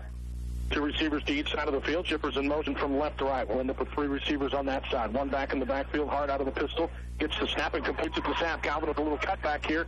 And is going to be brought down for a minimal gain on the play. Give him 3 yards. 2nd and 7. Colby comes out, double set, motions across with Shippers to the trips. They end up running 2 speed outs with them. The inside receivers, 2 and 3, being Shippers and Stapp. And Stapp ends up with the catch for a couple yards on 1st down. Shippers and Stapp, the 2 leading receivers coming into the game for the Eagles on the season. Here's a handoff up the middle. Branham on the carry this time, and a nice run for Tucker. He's going to get it out to about the 30-yard line, a gain of 5 yards, and it'll bring up 3rd and short. Nice ISO play to Branham. Makes a nice job bouncing that out to the hole. Ends up picking up 3 yards, making it 3rd and 3. I like the pace we're playing at tonight. We were a little slower last week, and I thought that was affected things a little bit, but high pace tonight. Sanford motion, Hart out of the pistol. Handoff Shippers left side. Jordan looking for the corner with the stiff arm, and no blocking there in front of him. He's brought down for a loss on the play. It'll bring a 4th down for the Eagles in about 7. Ball carried by Jordan. Nobody blocks Soto, the outside linebacker for Ulysses, and nobody's able to reach him. He's able to chase Shippers down in the backfield as he tries to bounce that stretch play out. So 4th down and 7 to go for the Eagles. But again, in Tiger territory here, they're going to go for it. Rosales and Shippers left. Stanley Stapp to the right. Branham in the backfield with Hart out of the pistol. Zach gets the snap, takes a handoff, going to roll his right side. Has time, looks down the field, snaps wide open, makes the catch, touchdown, Colby. Snap all the way down the field on 4th down, and the Eagles get him into the end zone. A 34-yard touchdown reception, and Colby strikes first tonight against the Tigers. 34 yards, and an Eagle touchdown. Calvin Sapp just runs a seam route, inside receiver spot, ends up being wide open, a little miscommunication on the back end by the Tigers. And Zach Hart makes him pay. The Eagles will line up in that spread formation with groups to the right and left and 3 linemen in the middle of the field. Looking to the sideline for the play here in the 2-point conversion attempt. Hart out of the pistol. Brandon behind him gets the snap. Going to roll to his right side, pitches to Branham, who takes it into the end zone. 2-point conversion is good. Colby and Ulysses nothing. 8:56 to go in the first quarter. We'll take a break. Back with more of the Eagles on the radio and Colby football in just a minute. Don't just insure your stuff, strut your stuff with Strut Insurance Services. Darvin and his professional agents at Colby and Brewster represent a wide variety of insurance companies. They can personally shop for a specific company and policy that offer you the absolute best coverage for the best price on most anything you own. Auto, motorcycle, home, crop, farm. If it has a value to you, they can cover it. Strut Insurance Services is locally owned and operated with hometown agents that are experienced and offer fast claims. 1675 West 4th Street in Colby and Brewster. Just look for the big yellow sign of Strut Insurance Services. See their ad in the Next Tech directory. Dying is one of the few events in life that is certain to occur, yet one we are not likely to plan for. Hi, I'm Jason with Ballman Mortuary in Colby, Atwood, and Oakley. Pre-arranging your funeral service is a great way to make sure your family is taken care of, even after you're gone. At Ballman Mortuary, we'll help you plan ahead and make sure that your wishes are taken care of, from the type of service, monument, and casket you would like. We can set up pre-funding arrangements designed specifically for end-of-life needs. At Ballman Mortuary, we are dedicated to ensuring that your loved ones' memories are cherished. See our website at ballmanmortuary.com today for more information. Now back to more of the Eagles on radio on 100.3 The Ride. The Eagles have another slip kick. This is away from Ulysses. 0-5 on the football. We're back at the 26-yard line. So that's a pretty good one by Stanley that time. And the Tigers with no turn. They barely got on that before Colby got it. So they'll take over first and 10. Well, the Tigers at their own 26. Colby, again, got the interception on the last drive for Ulysses, and it was kind of a weird one. Thomas, Ulysses threw 3 of their 4 downs. Right, that's a pretty uncharacteristic for Coach Kenny, Coach Team. Devin Walker, the junior quarterback, gets the snap, hand off to the fullback, and he is met immediately at the line of scrimmage. Maybe a yard gain on the play. In fact, it's going to be a loss of a yard on the play. Good job by the Eagle defensive front. Great job. Kyler Britt gets in there on that one. And defensive tackle tonight for the Eagle. Nagel on the carry. Nagel, the fullback on the carry that time. 33 carries, 129 yards rushing on the season. Two-back split now. Under center, they're going to hand it off. And the ball goes to the hands of Zach Anderson, who wanted to throw, but was covered immediately and is brought down for a loss on the play. Now, Zach Anderson lined up at tailback, but again, he was a starting quarterback earlier in the season, so you have to be mindful of that throughout the game. That was very well defended by Colby. It was a great job by Bryson Metcalf and Dak Hart staying with the deep route, not getting fooled on the tailback pass. And 12 yards to go. Can't believe how much they're trying to throw. This is just not, you just don't see this from Coach Kenny. They must have seen something in film that will try and tack through the air tonight. Throwing down here, 3rd down and 12 to go after the shotgun. Colby, the good pass rush again. Quarterback running for his life. Still running. He's going to take off, have some room on the right side. Stops the throw, batted away at the line of scrimmage. That is superb defense by the Eagles. Branham knocking the pass away. Good pressure up the middle. 4th down and long, and Ulysses is going to have to. Ulysses tries to screen right. Doesn't sell it well. Defensive line shifts over. Does a nice job retracing their steps. Back in, covers the receivers running them off, and Walker has nowhere to go with it. The punter is Jet Moyer. He's a sophomore. Snap back deep for Colby. Moyer gets the snap, gets the kick away. Had some pressure from Stanley. This is going to bounce and be out of bounds at about the 42-yard line. 1st and 10 to go for the Eagles from there. Good start to the game for Colby. 2 good defensive possessions and scoring on their one lone offensive possession of the game. And we'll see what they go with here on first down. And moving the ball really well through the air so far here tonight. As they thought, we thought going in it was going to be too windy, wasn't going to be a good pass tonight, but it's died down enough that we're not affecting things tonight. Shippers and Rosales to the left side, 2 receivers to the right for Colby. Out of the pistol, we got snap in motion to the left side of the field, which is the wide side. We are on the right hash. Quick pass on the left side. It's caught by Stapp, who's open on the flat. Makes a nice move, gets away from the first defender and a second defender, and finally going to be knocked out of bounds into Ulysses territory at the 39-yard line.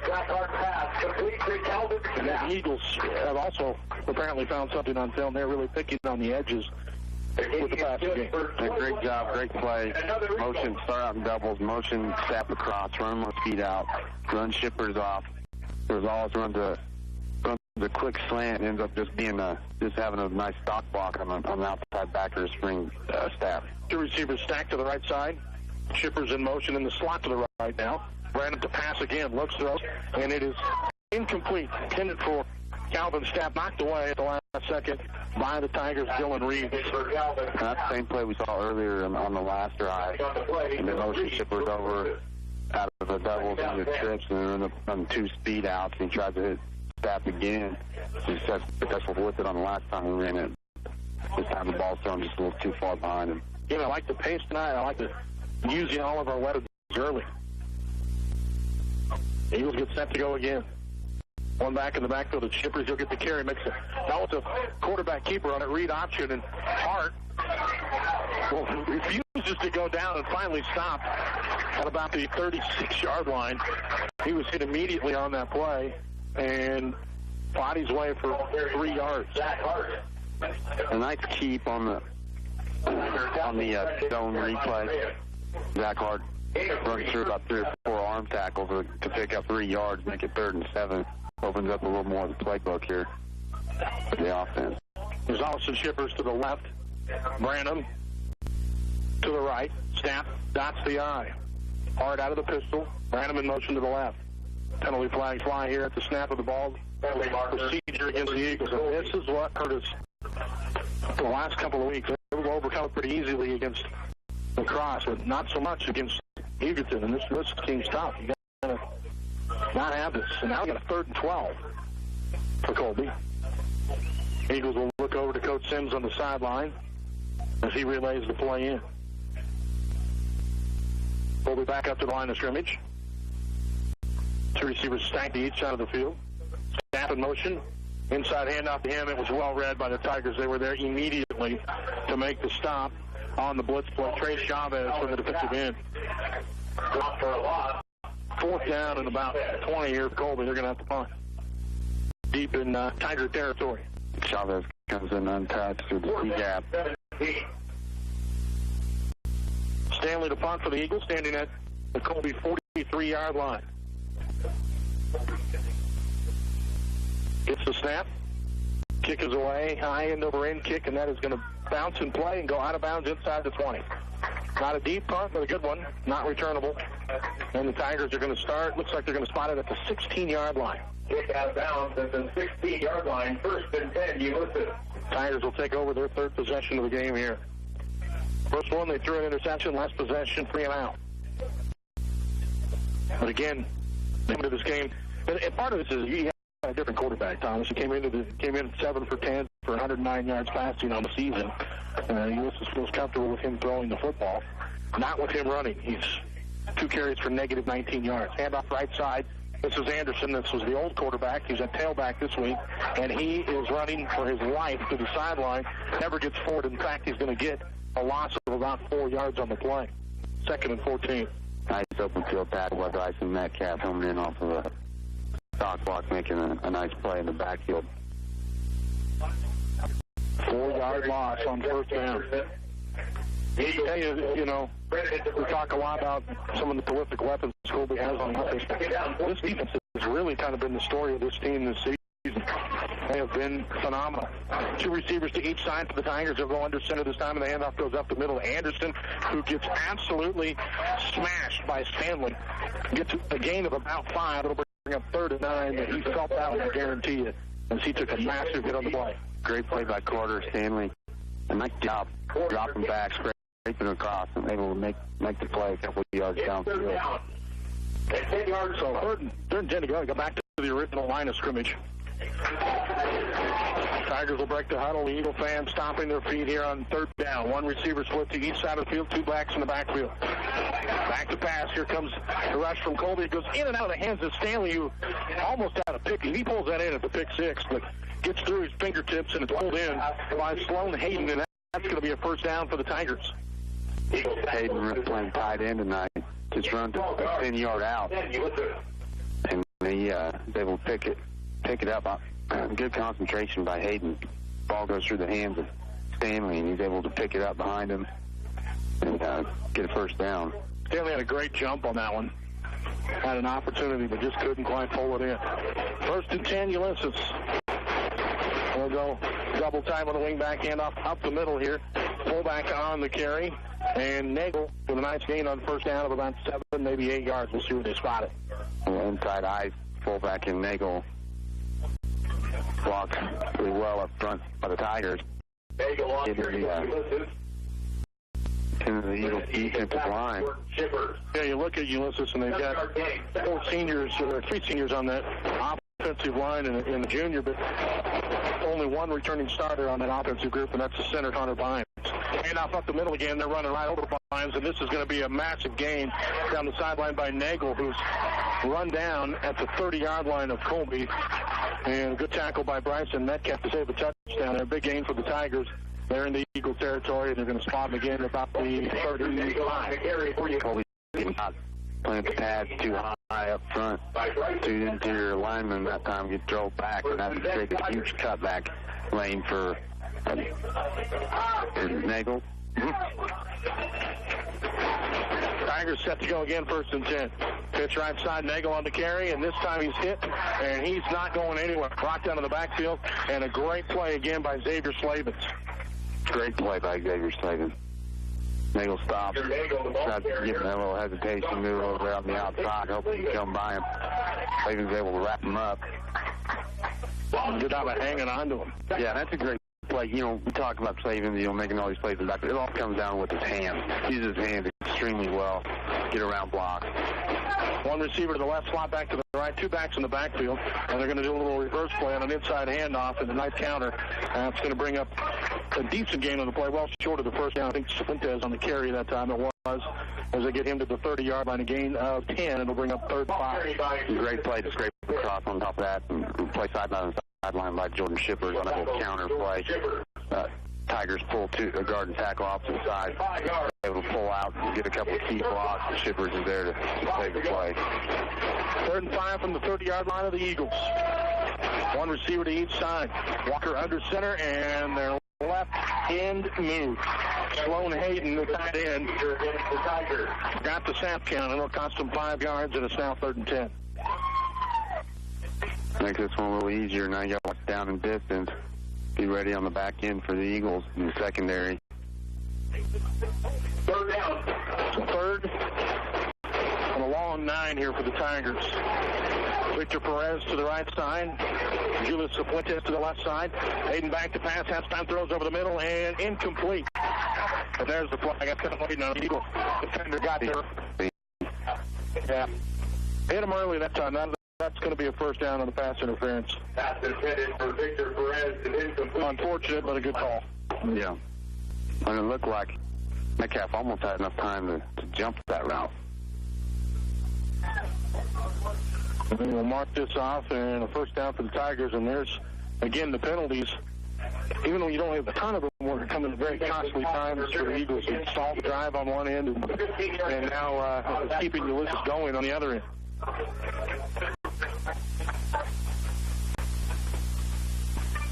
So 1st and 10 for the Tigers from the Eagles' 20-yard line. Ulysses Fuentes split wide to the right side. On the left side, Victor Perez. Two backs in the backfield. Confusion there, and Hayden is in trouble. He's going to stretch forward to try to maintain as much yardage as he can, but he'll be spotted down at the 25, a loss of 5 on 1st down. And it's going to make actually it's going to be a loss of 6, the 2nd and 16. Full miscommunication at the mesh point there in the backfield. Looks like they're trying to run a blast play to the far side of the field, and Anderson doesn't take the handoff. Walker just has to spin around, and everybody's right there. Full defensive line. It's not a good feeling when you think you're going to hand it off, and you turn around and nobody's there. I'm in trouble. Split backs now, one receiver to the right side, slot back to the left. They'll take the handoff. Hayden rolling to his right side, throws an incomplete off the fingertips of Sloan Hayden. Good defense by Metcalf of the Eagles that time.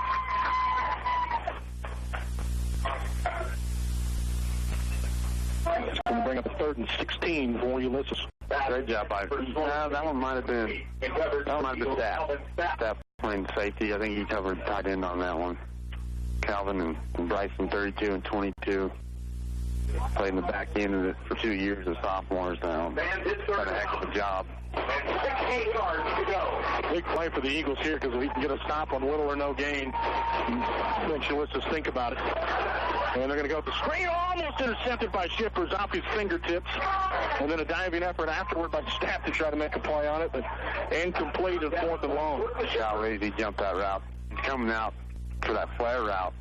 Tried to hit that speed out and Jordan just running right through the path, almost picks off. I mean, if he gets his hands on that ball, it's going to be 6 going the other way. There's going to be anybody within 20 yards. Yeah. Because he is gone.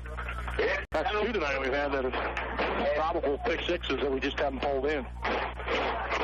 And 2 sure-handed guys. Yeah. Here's another pass play rolling to his right side of Hayden. He's in trouble, throws, has a man in the corner of the end zone, and it is incomplete. Too far. He threw it, even if it's caught, it's out of the back of the end zone, but he was running for his life as he threw that one in Walker with no chance. Great job by Xavier Slavin. Chases down that bootleg from the backside, forces Walker outside the pocket, ends up with the hit on him at the end of the play, but that ball thrown out of the end zone. First and 10, Eagles. On 4th down, we'll take over on down. So we get out of our own way. We don't make the penalties at the end of this, and we're able to stop the time. So Colby back with the football now. 1 back in the backfield. Double tight set. 2 receivers to the right. Handoff. Shipper is up the middle. Hit at the line of scrimmage. He'll get forward for a couple of yards on the play. So we get 2nd down and 8. Carried by Jordan Shipper. They're running everything to the inside early in this game, and we kind of test the middle a little bit. 2nd and 8. 1 minute to go in the opening quarter. It's 8-0 Colby. Eagles with the football. Gonzalez and Shipper's left. Snap. And Stanley to the right. Random in the backfield. Staff in motion. Right to left across the formation. Hart gets the snap out of the pistol. Good protection. Throws. Right side is man wide open. The catch is made by Rosales, who slides down at the 40-yard line for a first down, a gain of about 12 on the play. Isaac Rosales for the deep comeback. That play's slow developing for that route to make it. Shippers has to run a guy off. DB from soft coverage. That puts it on the money. Colby gets a big first down. Credit the big guys up front for Colby again. And Raw, Klein, Britt, Finley, and Slavens have done a good job on this offensive line so far. The Eagles with 2 receivers to each side of the field. Hart gets the snap. Brooks throws on a crossing pattern. Caught by Staff. Staff with some open field. Makes a great move. Cut to the left side. Staff at the 30-yard line, the 20, and he's going to be drugged down inside the 20, down to about the 15-yard line. Great run by Staff after the catch, and the Eagles with another big play and a first down deep in Tiger territory. Eagles come out and double set with some quick slant. Calvin Staff wide side of the field, number 2 receiver. No outside backer there underneath of it. Zach makes a great read, hits him early. Calvin does a nice job bringing that ball in, makes a nice move, bounces to the outside in a big game. Yeah, that cut was massive. Pick up your jock after the game. 2 receivers to each side. Out of the pistol, Hart with the hard count, and it worked. He did it twice last week. That was huge for Colby, and he gets him this week with the hard count. Ulysses jumping outside, 5-yard penalty, and the Eagles will have it 1st and 5 now at the 15-yard line. 5 seconds to go in the opening quarter of play. So we won't have another play here. We'll go to the end of the first, 8-0. Colby on top. Back with the second quarter in just a minute on the 100.3 The Ride.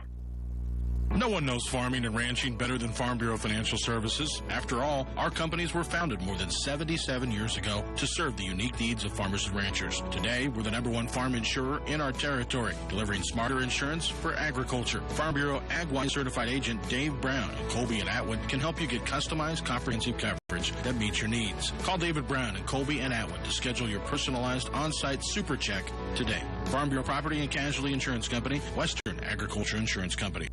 Quality workmanship and experience are just 2 of the things you will find when working with Stevens Construction for all your agricultural, commercial, and residential construction needs. They are your local Butler and Lester dealer and are ready to assist you in choosing the steel or wood frame building you have been looking for. They also specialize in overhead door sales and service. Stevens Construction has been in the business for over 40 years, so stop by today and see them on South Country Club Drive in Colby. Now back to more of the Eagles on radio on 100.3 The Ride. Klein, we're starting the second quarters with the Eagles in very good field position here. Leading 8-0, they have a first down and 5 after the Ulysses penalty, and the football is at the Tiger 15-yard line. Colby will go with 2 receivers to the right, offset I formation.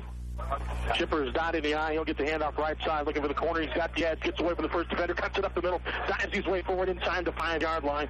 He's got a first down and Colby will have first and goal to go from about the 4. Shippers on the carry. And the Eagles are kind of wearing away at Ulysses right now. Yeah, another nice play by the Eagles. The carry is good for a Colby Big Eagle. block up front by Tucker Brandon, fullback. Spring Georgia Shippers for a big gain on that one, 10 yards and first down. The Eagles are one receiver to the right side. High formation under center this time. Don't see this very often. Handoff goes fullback up the middle, and Brandon hit at the line. He gets forward for a couple of yards. That'll bring up second and goal to go from the 3. Tucker Brandon on the carry. Gain of a yard. Eagles will get set to go here. Soto with the Ulysses tackle. Eagles will double tights. One receiver each time. Brandon in motion. Shippers in the backfield with Hart. Option plays. Dak will pitch it to Shippers on the left side. He's got the corner. Touchdown. Jordan Shippers takes it in from 3 yards out, and the Eagles get their second score of the game with 11:03 to go in the second. Nice option play off pitch. That card does a nice job drawing that outside backer to him. Nice pitch out. We'll get set for a 2-point conversion attempt this time. We're going to go out of a more traditional set, though. Like the same formation we were just in. Hart out of the pistol, gets a snap, and it's a little quick pass over the middle, and Stanley makes the catch for 2. A little jump pass. A little jump pass, a little pop pass, whatever you want to call it. The Eagles lead it 16-0 with 11:03 to go in the first half of play. We'll take one more break. Back with more of the Eagles on radio with Colby football in just a minute.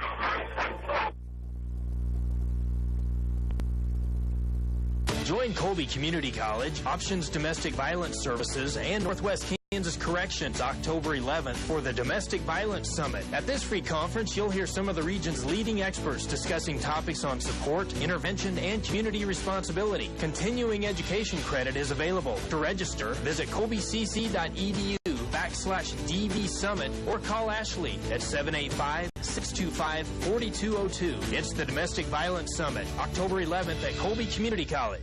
This is J.L. Evans, president of Western State Bank of Colby. Construction is underway on a future banking facility located on South Range across from the Colby Dillons. This new banking center will offer increased space to service our growing customer base, as well as a drive-up window, safety deposit boxes, better parking, and simply a more convenient location. With the investment of this new facility, we are making a commitment to Colby and the surrounding area. As we grow, we would like to say thank you to our present customers and invite anybody to check out the products and services that we offer at Western State Bank of Colby. Member FDIC. Now back to more of the Eagles on radio on 100.3 The Ride. 16-0 Colby, and the Eagles kicking away here, and Carter Stanley with a little squib kick caught by one of the upbacks for the Tigers, and he brings it down immediately, and they're going to be good field position, 46-yard line for you to start this guy. By Pete Garrison of the Tigers. So Ulysses, who moved the ball in their last possession a little bit, helped out by a pass interference penalty on the Eagles, and threatened there, but the Eagles bent and didn't break. Defense has been good on the season.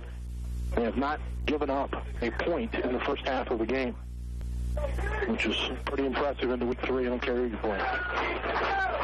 2 backs in the backfield. Walker turns and hands it off up the middle. And nice second effort by the back on the play. Get a couple of yards. Again, the fullback and Andrew Nagel on the carry.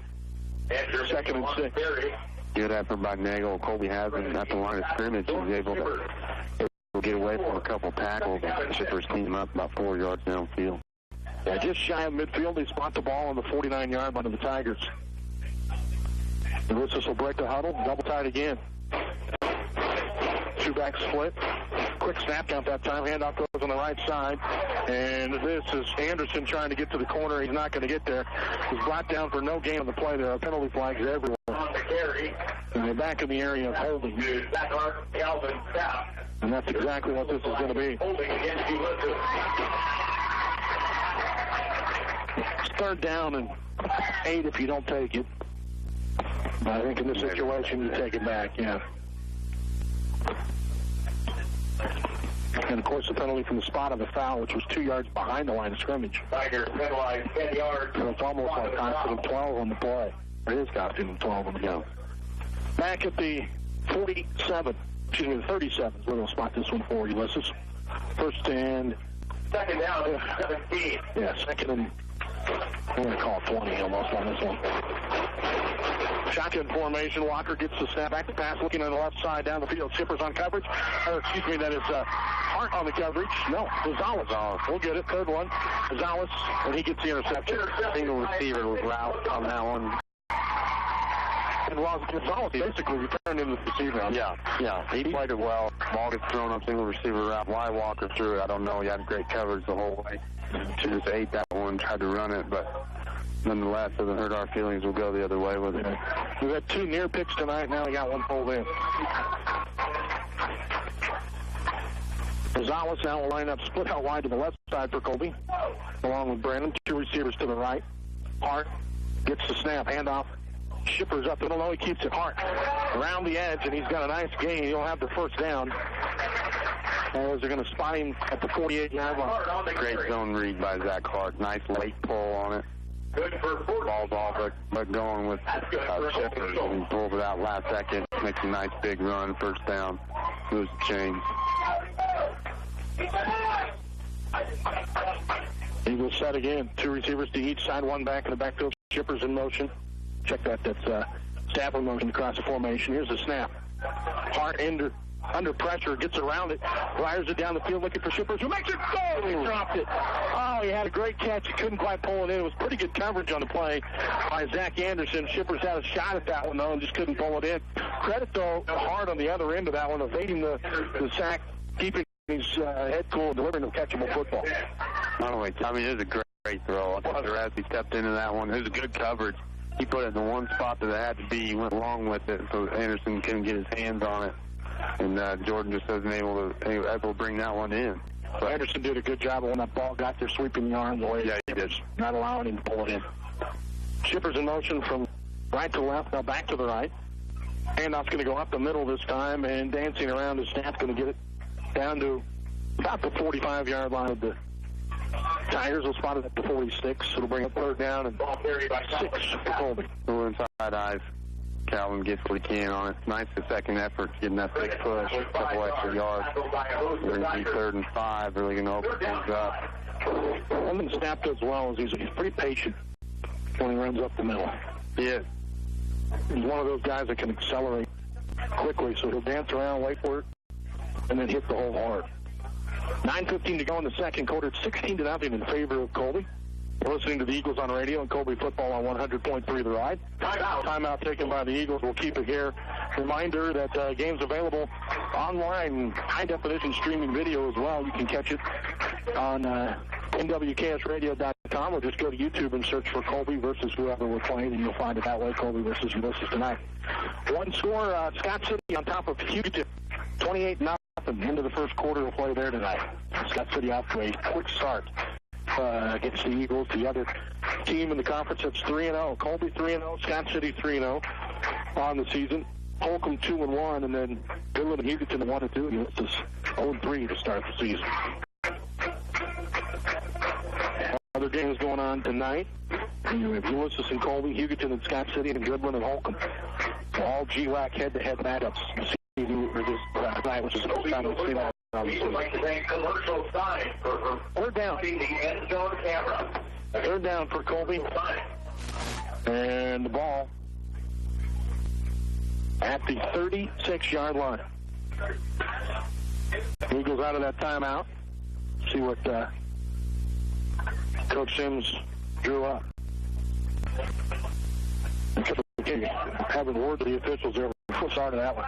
Here's Hart looking left side. Completes it to Shippers. Shippers down the sideline at the 30. Cuts it back at the 20.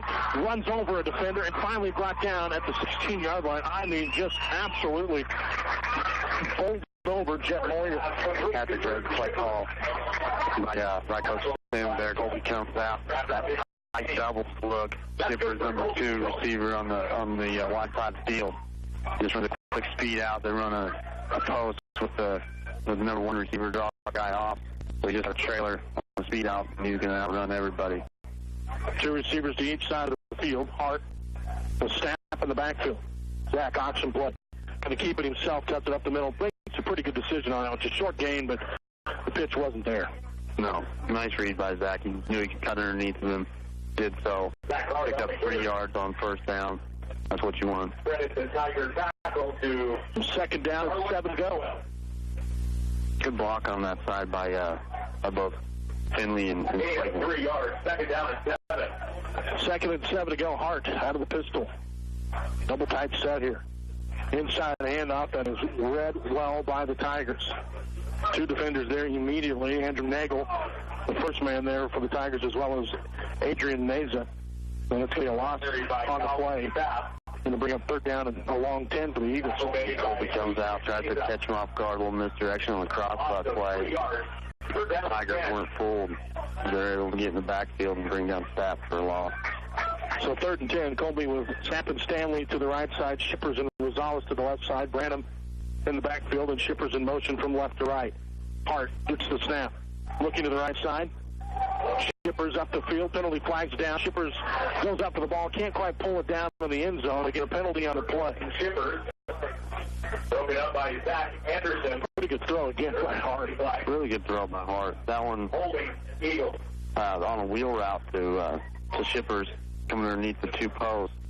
Isn't quite able to bring that one in. We'll see what the Tigers do here. It's a hold on Colby. They declined it at 4th and 10 from the 15, and that's what they're going to do. Instead of giving Colby 2 more cracks at it, even from 10 yards further away. So they'll decline it 4th and 10 from the 15, and Colby will line up and try again here. Had the right play call, and pretty good defense at the end of that play by the Tigers to break it up. Yeah, well, it was well defended. Martinez makes a nice play on that one. You take a jump ball, though, any day of the week with the Shippers and the defender. Yeah, I think 2 kids can jump like that. You can throw it up sometimes, see what you can get. Rosales and Shippers to the left, Stapp and Stanley to the right. Hart looks, throws a slant pass, caught by Shippers, avoids the first defender, but is brought down inside the 10. He'll be short of what they needed for the first down. Good job by the Tiger defense holding that time. It was a gain of 7. We needed 10. So Ulysses will take over. First down and 10 to go, and they're going to start this drive on that 9-yard line. First and 10, Tigers. Not a bad play call. Same call that we had earlier on that Calvin Stapp gained 30 yards on a little quick slant. That time trying to go Jordan Shippers, and they're obviously keen on him. Haven't really had bad coverage on him all night. No.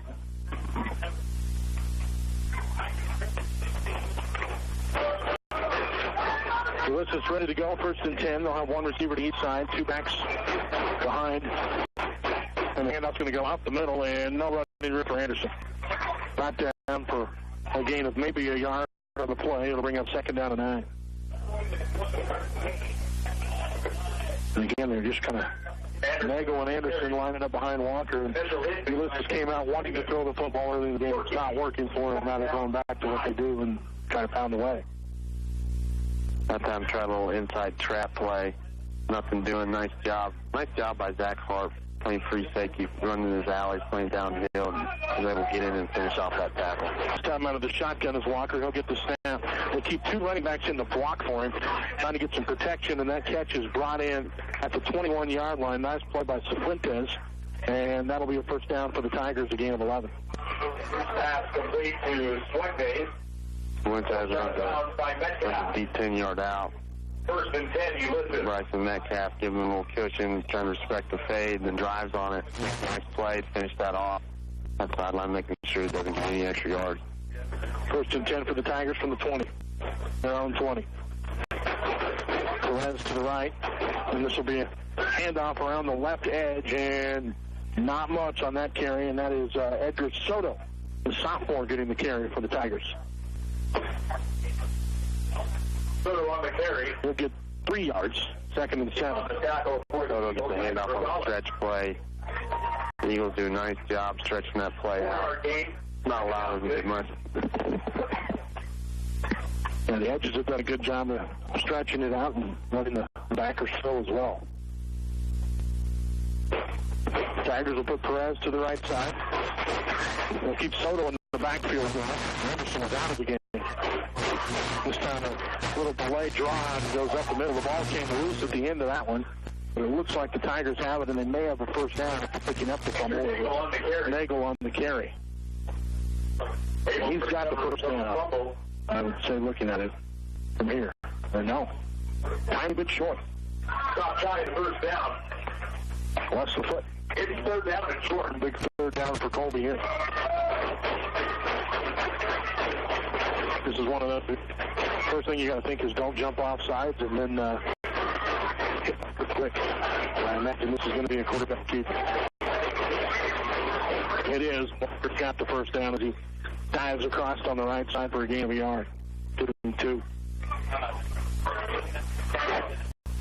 First and 10 to go for Ulysses. Ball on the 33-yard line. 5:31 to go, second quarter. 16-0 Colby. Homecoming 2017. It's turned out to be a pretty darn nice night for football once again. This afternoon I said, it's probably going to rain and 50-mile-an-hour wind. No, it's turned out beautiful tonight. One receiver to each side for the Tigers, tight end to the left as well. Walker to pass. Being pressured, he's rolling around the left side, and he's going to get a nice gain. Will step out of bounds. At the 38-yard line, that's going to be a gain of about 7 on the play. Now give him 6 on the play. We'll get it spotted there. Ulysses goes max protection, keeps in a couple tailbacks. And they've been doing it the last few pass plays. Yeah, and it's really, I mean, you're going to have to bring a backer if you want to get to him right now. Run some sort of stunt because they're doing a heck of a job protecting him right now with those 2 backs helping on the edges. Again, it's kind of one of those, you may not get to it now, but it's also taken 2 capable, weapons out. Yeah. That Eagle defensive front has been so good all season long. Scott City ended at Hugoton right now tonight, 28-0 into the first quarter tonight. Scott City on top of Hugoton. 28-0 into the first. Scott City over Hugoton. That game going on tonight. No, I've been on the Goodland game yet. We'll try to get the Goodland Holcomb score for you as soon as we can. Team's getting a little drink here. Black score update. At the end of the first quarter, Scott City 28, Hugoton 0. 5:04 to go, second quarter here tonight. We're ready to go out of the timeout. Ulysses has a second down and time to go. Handoff's going to go. Tailback Nagel on the carry, or fullback, I should say, hitting the backfield, but does a good job of finishing forward and then spinning and diving. And at the end of that play, he's going to get about 6 yards and a first down. This will spot him at the 46-yard line. That's where they've had success, is right over that guard center gaps in this game. This time they're going to try a little end-around play to Cifuentes, and he's going to be brought down for a loss. And that's where the strength of this Eagle defense is, Thomas. You skated on the season between Rawl and Slavens. We're vicious on the outside. Let's just try to take advantage on the inside. Drop for a loss. Second down 11. We mentioned the only returning starter on that offensive line is Connor Bynes, their center. And they are putting him to work. Bynes grabs the football. One receiver left, 2 backs in the back, and a slot back to the right. We'll get the pass. Good protection again now. It's breaking down and running for his life is Devin Walker, and he's not going to get away. Great job by the Eagles. And running him down on the left side is Tyler Britt. Showing a little speed on that time to get to Walker. He's able to force Walker outside the pocket as Walker goes and make a move. Britt dives for him and is able to get a paw on him. Tato trip him up. They had a huge loss in play, but the credit on that goes to the defensive backs. They brought in the backs protects. They had extra defenders there to help block up front. But there was absolutely nowhere to throw the football, and that's why it went as long as it did, and we ended up with a big play. Third down and forever for the Tigers here. Back to pass again, and the pressure's on. Hit as he throws, ball down the field, incomplete. Good coverage by the Eagles. In fact, excellent coverage by the Eagles. That intended for Nagel out of the backfield. Incomplete, fourth down. Everybody all the way across the board on the back end for the Eagles, and nobody's open. Heck of a job on the TVs. It was all step for step with Nagel on that one, and he's had two. He had to pick earlier in the game. But they've gone after him twice, and he's been successful on both of them. Punting situation, snap back deep, and Coach McKinney moving him a little bit here back into that where he had him positioned. Jed Moyer, the punter, a sophomore for the Tigers. Waits the snap from Maxwell. Kick underway. A short punt that's going to bounce. And a little backspin on that one. It's going to actually take a Colby roll and end up about the 34-yard line of the Eagles. And that's where Colby will start this drive, 1st and 10 with 3:14 to go here in the second quarter. Colby with 2 timeouts still remaining. And plenty of game clock to work with. Eagles will also get the football to start the second half tonight. So Zach Hart will lead his troops up to the line of scrimmage. 2 receivers to each side of the field, 1 back in the backfield, Hart and Pistol. Branham in motion across the formation from left to right. Hart gets the snap. Handoff right side, Shippers avoids the first line of defense. Down to the left side, he gets away from the second line of defense, and they are not going to catch him. Shippers down the sideline, the 10, the 5, touchdown. Colby Jordan Shippers takes that one in. A 66-yard touchdown run. Great job up front by the offensive line. A little zone play. Jordan does a nice job. Makes a nice zone cut. Gets 1 foot in the ground. Bounces it. On a cut back. He's able to just outrun everybody to the end zone. He's fast, Thomas. Yeah. He's real fast. The Eagles will get set for an extra point opportunity here.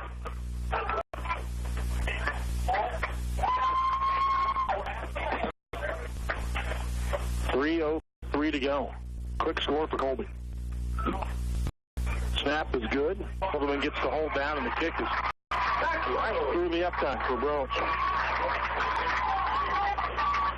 23-0. Colby on top of Ulysses. In the opening half of play tonight, and a great start by the Eagles. But I tell you, the offense has done a good job tonight, but the defense has been phenomenal against the Tigers. They have. They really have. They've done, they forced them to change their game plan. They came up trying to throw the ball all over the place. Now they're in the max when they try and throw the ball, and it takes your check downs out of play, and they just got 3 receiver routes now. Doing a heck of a job with it. Colby scored with 8:56 in the first quarter on a 34-yard pass from Hart to Staff. It was a beauty. Shipper scored on a 3-yard run in the second quarter, and then this time he took it from 66 yards. And Colby with a 23-0 lead. 3:03 to go in the second quarter, and the Eagles will get set to kick it away again. We've staying with that squib kick tonight. The Ulysses frontmen are prepared for it. They've actually pulled down a couple of these that have been into a good field position. And if you're doing this, you want to get it past that first line. And this one, more of a squib that's down the field that's picked up at about the 25, and a good return out to about the 34. A little pushing and shoving after the play, no flags, and 2 teams will get set to go again here. After the short break, defense back over. It's going to be an interesting thing next year with the Tigers because the way the divisions are going to be changing next year, and 4A Division 1 and 2 is not going to be split anymore.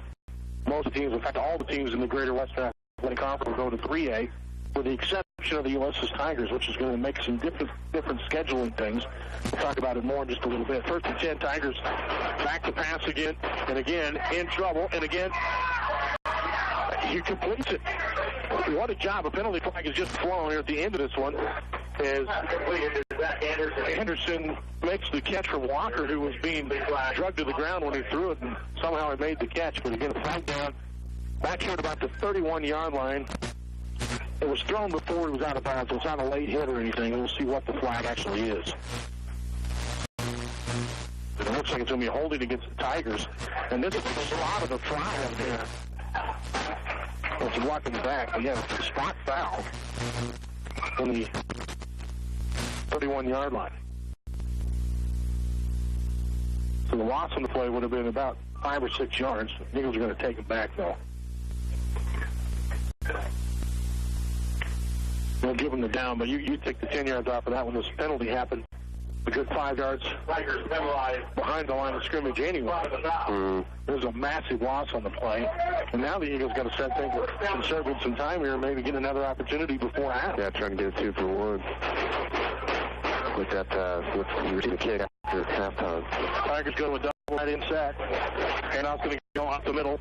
And not much on the play there. They're going to get about 5 yards out to the 25.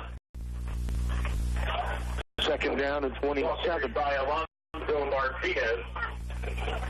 Tigers rotating some different backs in there. The one thing Ulysses has is depth compared to Colby. 24 freshmen on the team, just in the freshman class alone. 2 receivers to each side. Walker out of the shotgun with one back with it. Back to pass. He's in trouble. Hit as he throws, and it is tipped and almost intercepted. Tipped up the line and almost intercepted. I tell you, the other thing about that play, you see the massive hit put on Walker on that one, and I mean, he got driven into the ground by Slavens, who then got up and helped Walker up after the play. Yeah, I mean, Xavier Slavens was coming in hot on that screen play. Ulysses tried that middle screen that they tried a couple of times so far here, and I haven't gotten one to go yet. But that one thrown just a little too high. Slavens making Walker pretty uncomfortable back there, and almost ends up picked off as well. Here's the other thing. Also stopped the clock at 2:12. Yeah, it's third down and 21. Handoff's going to go up the middle. No gain on the play. And the Eagles, I imagine, going to take a quick timeout here. Parker Hamill with a nice play on that. I'm surprised we're not taking a timeout here. We've got 2 left. Enter Nagel, the ball carrier. That's by Xavier Slavens. So the Tigers will be able to run it down here, but we're going to have good field position. Still some questions.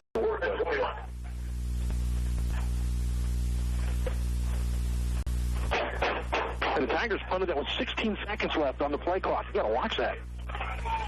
Snap's going to pick this one up on the second bounce, avoid the first line of defenders, and the second, and he'll be drugged down at midfield. Minute 33 to go for Colby. They'll have the football at midfield. And actually 1 timeout remaining for Colby. And you take the second. For Ulysses to Darwin Maxwell. So the Eagles will have it at midfield, 1 timeout remaining, and a minute 32 to go, which is plenty of time.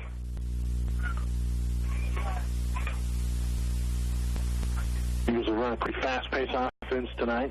We'll go rock it all now. Going to take a little time on this first play. There's the clock not running. This was Moore ready for play. Stapp and Stanley to the right. Shippers. Rosales to the left. Random in the backfield with Hart. Zach with a quick slant. Completes it over the middle of the field to Stapp, who dives all the way out to the 34-yard line. Slants across the board. Doubles. Formation. And Calvin Stapp does a nice job on the wide side of the field. Nobody there underneath of that route. Picks up 15 yards. On the 35, he goes ready to go. Shippers in motion to the right. We'll end up with 3 receivers there. Start to pass. Tons of time. Looks, throws, and incomplete on the right side. Looks like maybe some miscommunication on the route. Then he tries to dump it off underneath, and it'll bring up 2nd and 10.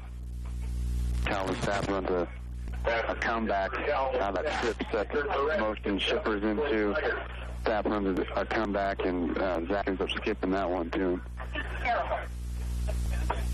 2 receivers to each side. We've run this kind of bunch twins formation several times tonight. Hard under duress this time. Runs, throws, and completes it underneath. Catch is made to Rosales, who is going to be driven out of bounds at about the 15-yard line. Another big play for the Eagles and a first down. Boy, Rosales, I tell you, they're putting so much pressure and so much energy into Shippers and Snap. And Rosales taking advantage of that tonight. He's got a couple of really nice plays on both sides of the ball for Colby. Did not get out of bounds. Clock running, a minute to go. Ball on the 14-yard line, 1st and 10 to go. Hart, a man in motion across the formation. The Sap gets the snap. Looking to the right side, completes it underneath. Catch is made around the corner. Is Shippers, and he dives for the end zone. No, they're going to spot him out of bounds at about the 6-inch line. Looked like he'd gotten it over the pylon, but the official right there says he did not. So it'll be down by Zach. Good call. Doing a good spot. Yeah. 6-inch line. That gain is good for 13 First and goal to go for the Eagles from the goal line. Goal to go. 46 seconds left on the clock here in the half. The Eagles will go into an I formation with Shippers out in the I, and Ulysses is going to take the timeout. Coach Kenny wants to get the right defense set here and try not to give up another score headed into the half. Coach Kenny might be setting something up to attack the edges of where they've been getting burnt tonight so far, trying to protect his edges of the defense. And we'll see what they come out in to make an adjustment here for this goal line stand. And for Colby, I mean, you got a lot of options here. Yeah, you do. The goal line. Yeah. You can always hit them with the quick hitter up the middle. Yeah, the Shippers on just a straight lead play. You do the quarterback keeper from 6 inches out. It's pretty open. We're going to go with a different formation coming out now than what we did in the previous play. Now, Colby will send Stanley wide to the right side. Stapp will be in the slot to the right. Branham and Shippers in the backfield. Hart will be under center. Rosales will line up as a tight end on the left side. We'll go with a double tight set here. Hart under center. So demand in motion. Stapp across the formation to the left. Handoff up the middle. Branham on the carry. Touchdown, Colby. Tucker Branham gets it in from a yard out, and the Eagles up 29-0. Tucker right in behind Big Aaron Kurtz and Corey Finley in that A-gap. He's able to get in for 6. Colby sets up. Point after opportunity. Last kick by Yours was a good one. Snap is good to hold down. And the kick is in there. Zach Rhodes gets the extra point. And the Eagles on top now 30-0 with 43 seconds to go in the half. A great first half of football by Colby.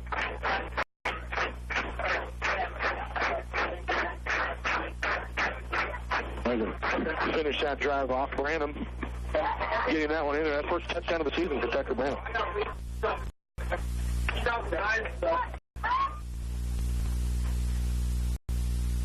So the Eagles will get set to kick it away again here. And I would be surprised if Ulysses does much, but just try to get into the half.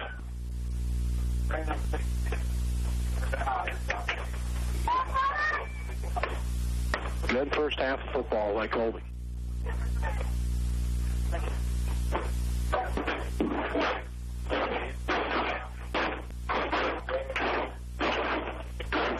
Stanley getting set to kick it away for Colby. Excellent. That was Shippers that time that kicked it.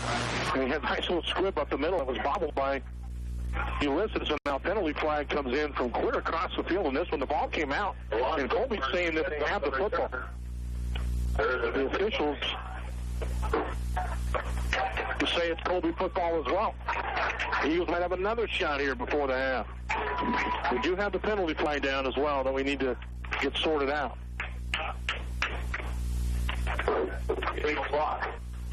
And that'll be declined. Colby's going to take the football.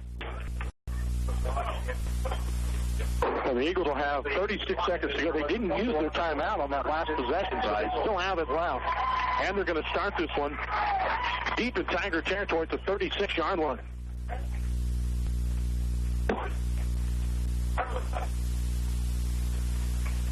First and 10 to go. Spotted at the 37. So Rocket-O will be ready to go again. Rosales and Shippers to the left side, Stanley and Stapp to the right. Branham in the backfield. Hart out of the pistol. It's the snap, fakes the handoff. Looking left, now right. Deep down the field, has a man deep, and it is caught! Touchdown, Colby! What a throw by Hart, right on the numbers. The Stapp who pulls it in. A great adjustment. Calvin Stapp ball comes in, a little over his shoulder, makes a nice adjustment in his route, pulls that in. heck of a throw by Zach Hart on the team route. Oh, beautiful pass.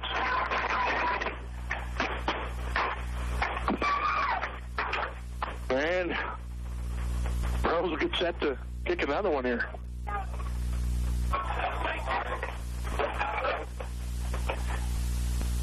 Waiting the snap.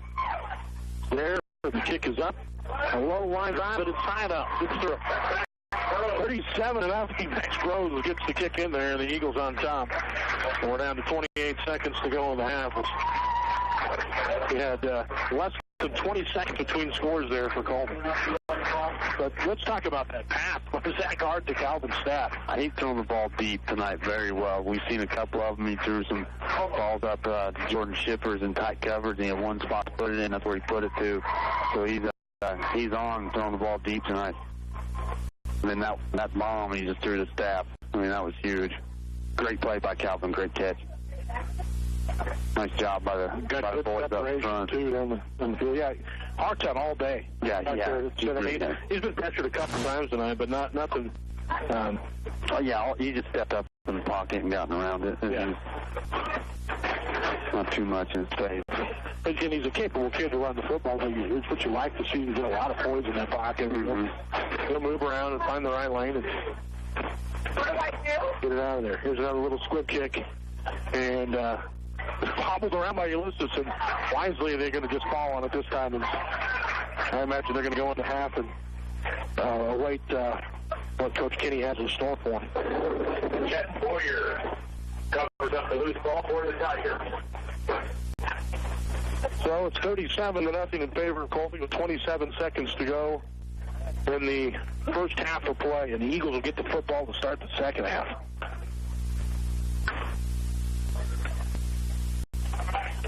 Tigers will break the huddle here. One receiver to the right, two backs in the backfield. Walker under center, quick pitch on the left side of the fullback and Nagel. Nagel around the left side has a nice gain of about 8 yards. Good, nice job keeping him inbound. Clock running with 20 seconds to go. It's stopped here. We may have a penalty. We do have a flag down. Face mask is what they're indicating against the Eagles. We'll wait for the official call here. Face mask against Colby, so this will tack some more yards onto this. Maybe enough to tempt Coach Key to try to throw again. Been really surprised with the amount of pass attempts from Ulysses tonight, and now they're in a situation where they're going to have to throw the football. Penalty is a 5-yard face mask against the Eagles. First and 10, Tigers. So Ulysses will get set to go first down and 10. All on the 44-yard line. Here's the snap. Walker back to pass, looking to his left, now to his right. Deep down the field, and Metcalf, the closest man to that one. Good coverage. Incomplete. It'll bring up second and 10. Good coverage down the field. Colby back to DB's off 10 yards. Ready for the deep throws. 11.5 seconds left in the first half. Second and 10. 44. 37-0. The score here. Good first half of football by the Eagles. Down to 11.5 seconds to go. Tigers still have 2 timeouts remaining. All on their own 44-yard line. Walker gets the snap. Oh, he's under duress. They got him again. Good job by the edge rushers for Colby. They sack you for another big loss. Looks like Parker Hamill and Xavier Slavens get in there on that. And that is the quarterback. That ends the half. A good way to end it. 37-0. Colby on top of the half. We'll take a break. Second half of football coming up. After this word from our sponsors, you're listening to the Eagles on radio and Colby football on 100.3 The Ride. Cornerstone Ag is committed to the Northwest Kansas community because they're proud to be a part of it. At Cornerstone Ag, the staff works hard to be your local answer to all of your grain storage and handling needs, as well as a great local marketing resource. Their service is fast and friendly, with questions being answered on site by their professionals. During non-peak times, they can even assist you with pickup and delivery services. Cornerstone Ag, where local customer service is not just a priority, it's the only way they'll do business.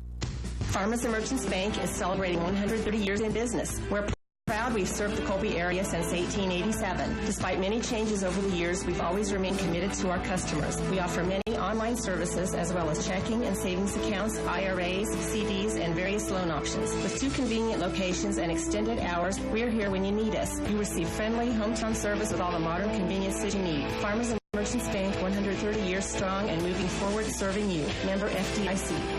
We're with Dr. Sam Funk of Colby, Atwood, and Hoxie, and he has the next 30 seconds to tell you all the services he provides. Go. Comprehensive eye exams for everyone in the family. Diagnosis and management of all types of eye diseases, including glaucoma, cataracts, macular degeneration, and diabetes. 24/7 emergency eye care. Red eye diagnosis and management. Vision therapy. Contact lens fitting and management will help you find the correct ones for you. Glasses of all sorts, including sunglasses, bifocals, no lines. Options for laser surgeries. I do all the pre- and post-op care and get you to the right person for the job. We can repair and adjust your current glasses. And time. For more information, see Dr. Sam Funk in downtown Colby, Atwood, and Hoxie. This is Tom Harrison, Homeland Realty and Auction. If you are looking for a home, check out our listings. We offer commercial property, residential listings, and of course land. Now, if you're looking to sell, there's never been a better time. Our properties are advertised on the web, homelandre.com, newspapers, and on Facebook. Stop by and see us at our offices in Goodland at 1112 Main and in Colby at 1055 South Range. Let us go to work for you. Homeland Realty and Auction.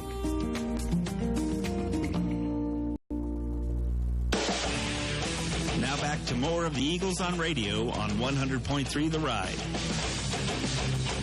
Welcome back. Chad Jones alongside Thomas Whelan. 37-0 the score. Colby on top of the Ulysses Tigers at the half tonight. You're listening to the Cornerstone Ag Halftime Show. Brought to you by Cornerstone Ag, there for all of your grain storage, marketing, and handling needs. Stop by and see Eric Sperber and the crew today at Cornerstone Ag of Colby. Good first half of football for the Eagles. An exceptional second quarter as the Eagles put 4 touchdowns on the board in the second quarter, including 3 in the final 3 minutes of that second quarter. Let's run through scoring and highlights from the first half. The Eagles got their first score of the game on the opening possession for Colby in the half. It came with 8:56 to go in the first quarter on a 34-yard touchdown pass from Hart to Staff. To the right, Branham in the backfield with Hart out of the pistol. Zach gets the snap, takes a handoff, going to roll to his right side. Has time, looks down the field, Staff's wide open, makes the catch, touchdown, Colby. Staff all the way down the field on 4th down, and the Eagles get it into the end zone. A 34-yard touchdown reception. And Colby strikes first tonight against the Tigers. Branham ran the 2-point conversion in on an option play, 8-0.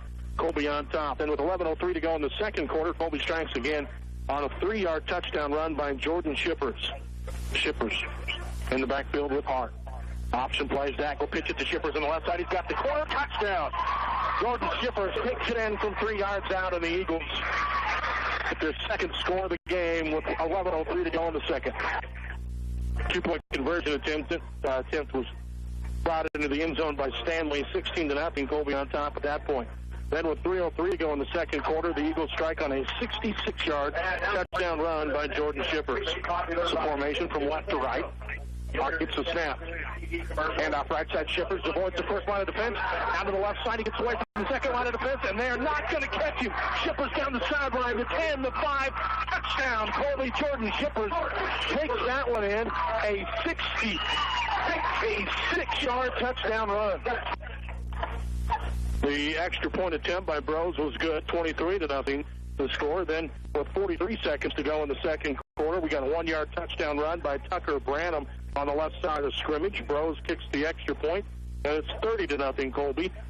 With 43 seconds to go in the half, the Eagles go and they kick it off, and that little squib kick and the return was fumbled by the Tigers, recovered by the Eagles on the 37-yard line, and the Eagles needed just 1 play to score again. A pass from Hart to Staff. Branham in the backfield. Hart out of the pistol. Gets the snap, takes a handoff. Looking left, now right. Deep down the field. Has a man deep, and it is caught! Touchdown, Colby! What a throw by Hart. Right on the numbers. The Staff who pulls it in. The extra point was good by Bros, and it brought us to our halftime score. 37-0 in favor of Colby. We'll take a break. Be back with more of the Cornerstone Ag Halftime Show and the Eagles on Radio on 100.3 The Ride after this word from our sponsors. Losing a loved one can be the most difficult experience you ever go through, but at Kirstenbrock Funeral Chapel, we are ready to ease your burden during your time of grief. We serve all of Northwest Kansas and offer reliable and professional services, including funerals, monuments, and memorial products. Contact Kirstenbrock Funeral Chapel at 785-462-7979 and let us help you through your loss. That's 785-462-7979 or online at kirstenbrockfuneralchapel.com. Everyone deserves to feel good inside, and the experts at McKee Incorporated know how to make you feel good inside your home with indoor comfort systems that are inside your budget. Get up to a $1,600 rebate on a qualifying new Lennox system that will keep your comfort up and your utility bills down. Call McKee Incorporated, 785-462-3132. 785-462-3132 for McKee Incorporated. Can't live without your cell phone? But tired of the fees, overages, and expensive bills? We could all live without that. Maybe it's time to switch to NextTech Wireless. Save up to $60 a month with plans like our new Unlimited Everything Lite. Get 2 lines with unlimited talk, text, and data for only $100 a month. That's 2 lines, unlimited data, only $100. It's time to say goodbye to your carrier and say hello to something better. NextTech Wireless.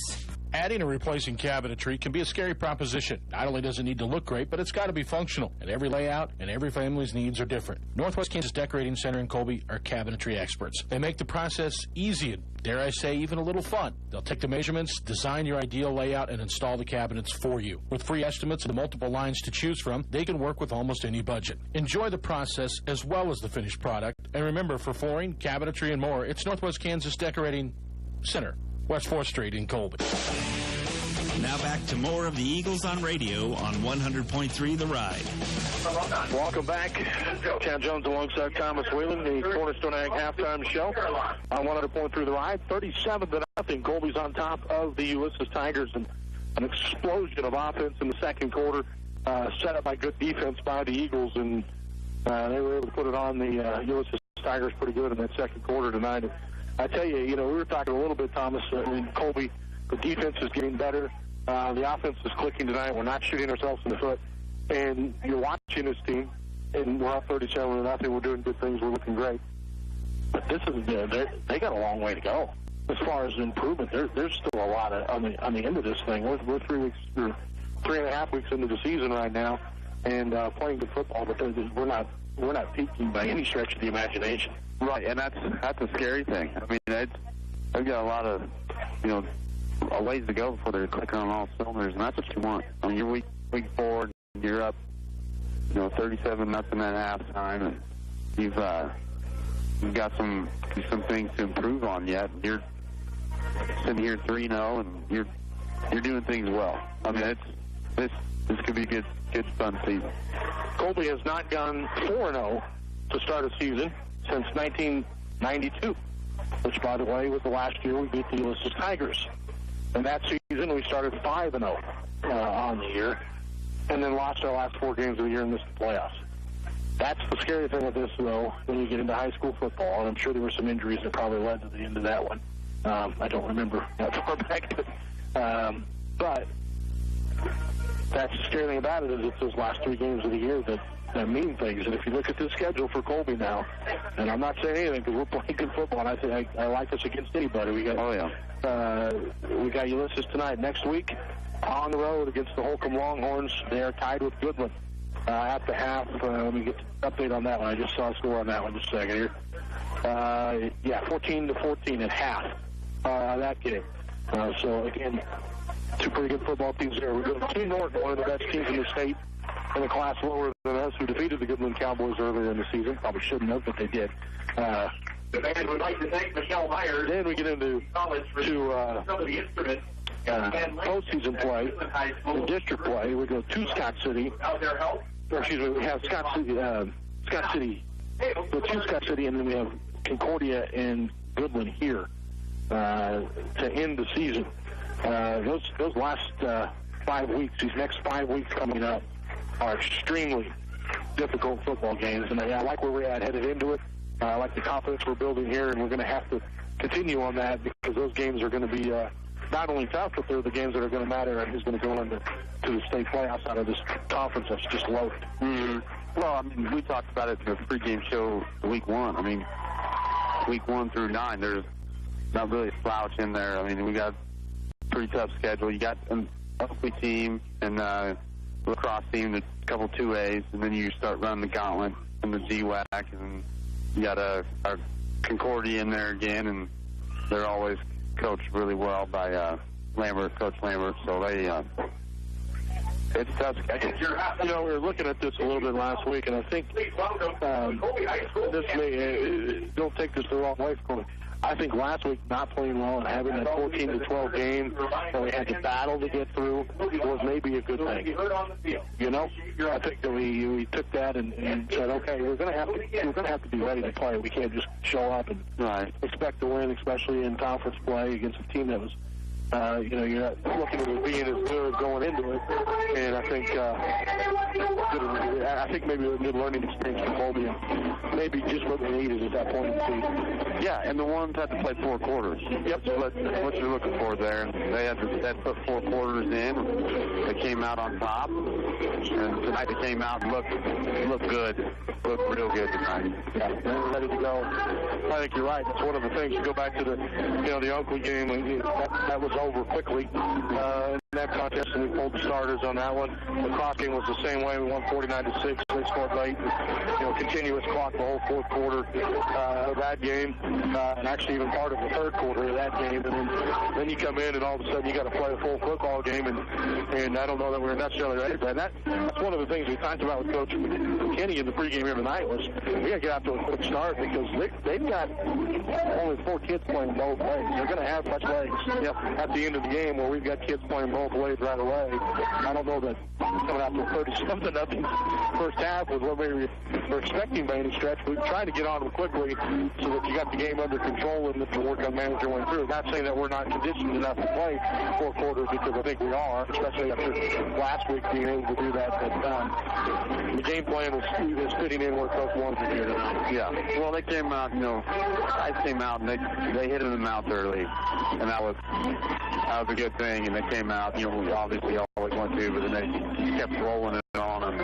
It snowballed on them, and now we're up 37-0. I'll tell you, with the offense Colby has, if you turn the football, you're going to be down 37-0 pretty quick. Right. That's been the thing with Ulysses 2.5. Again, we've had the interceptions. We've had fumble on the first drive, fumble on the kick return. I mean, it turned the ball. Colby's made a pay for it. Good field position to capitalize. We have 2 minutes to go in our halftime here. We're going to take another break. Come back with more after word from our sponsors. You're listening to the Eagles on radio. Colby football on 100.3 Ride. Did you know that your body contains over 40 billion working parts and the nervous system acts as a communication speedway? Sometimes there's no warning when a problem is ahead, and a chiropractor can help determine if there's any interference in this great nerve network. In most cases, chiropractic care can eliminate the cause of your pain. Call Northwest Kansas Chiropractic at 460-0332. That's 460-0332. Or visit us online at nwkchiro.com. I'm Dr. Griggs, inviting you to stop by and see us and start feeling better today. Let me ask you something. Are you still using that old couch or recliner from when you graduated college? Is the bed that you've had since you were first married starting to concave, causing you and your partner to roll into one another? If you said yes or even had an inclination, then it's time to go to Office Works and Home Furnishings in Colby, where they offer the best in home decor in Northwest Kansas. There they have the always comfortable Serta beds, a Lazy Boy Comfort Studio, the only one in the region, as well as a great selection of flooring from Shaw and Mohawk. Update your home today with Office Works and Home Furnishings in Colby. They also do office supplies as well. Pizza Hut in Colby, Kansas is the place to explore flavor. Whether it's classic flavor like pepperoni, meat lovers, or super supreme, or something less traditional like the cherry pepper bombshell, the cockadoodle bacon, or nearly a dozen flavors of Wing Street wings. Pizza Hut in Colby, Kansas has your flavor tonight. Stop by for the amazing lunch buffet, dine in anytime, or call 462-8206 for delivery. Pizza Hut in Colby, Kansas. That's the flavor of now. The Colby Free Press brings residents of Thomas County news, pictures, and commentary on the happenings, issues, and events that impact the lives of residents of Thomas County. The Colby Free Press is informative and affordable.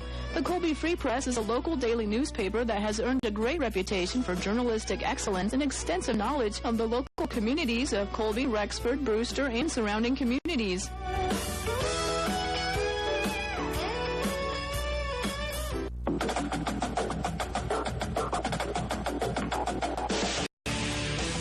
With more of the Cornerstone Ag Halftime Show, here's Chad Jones and Thomas Whelan.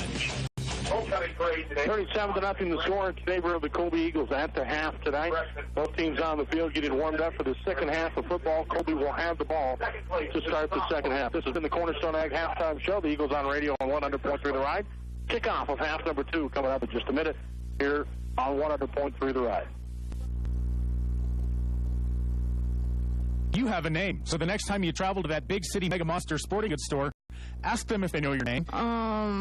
Well, give me a minute. Ask them if they know Northwest Kansas in the tri-state area. Northwest, where? Is that by Wisconsin or something? You know what, I'm only part-time here anyway. Now visit the Sport Shop in Colby. Good morning, Sally. Looks like a promising year for the Eagles. The Sport Shop offers the same great variety and selection as the mega super-duper sporting goods stores, but they're small enough to remember your name, your school mascot, solve problems, and answer questions. The Sport Shop in Colby. Visit Colby Ag Center today to see the incredible 2016 Bolt from Yamaha. Bolt combines old school style, modern performance, and a powerful fuel-injected V-twin for class-leading performance. Looks like old school just got schooled. For more information, visit Colby Ag Center. The Star Bolt from Yamaha. We build it, you make it your own. Dress properly for your ride with a helmet, eye protection, long sleeves, long pants, gloves, and boots. Do not drink and ride. It is illegal and dangerous. Specifications subject to change.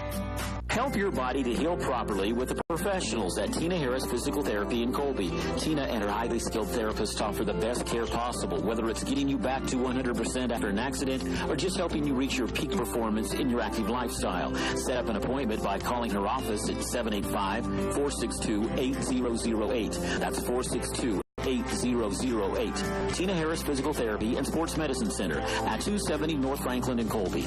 Live your life without physical limitations and pain. Now back to more of the Eagles on radio on 100.3 The Ride.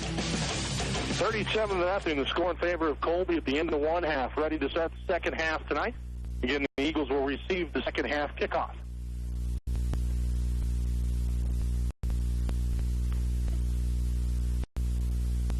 Two teams huddled up, and now we'll break and head out onto the field.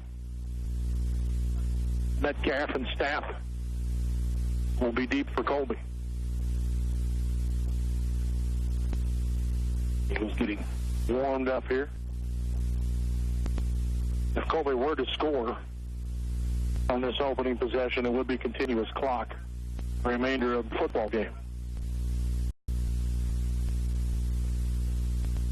Yeah, that a few times on the season.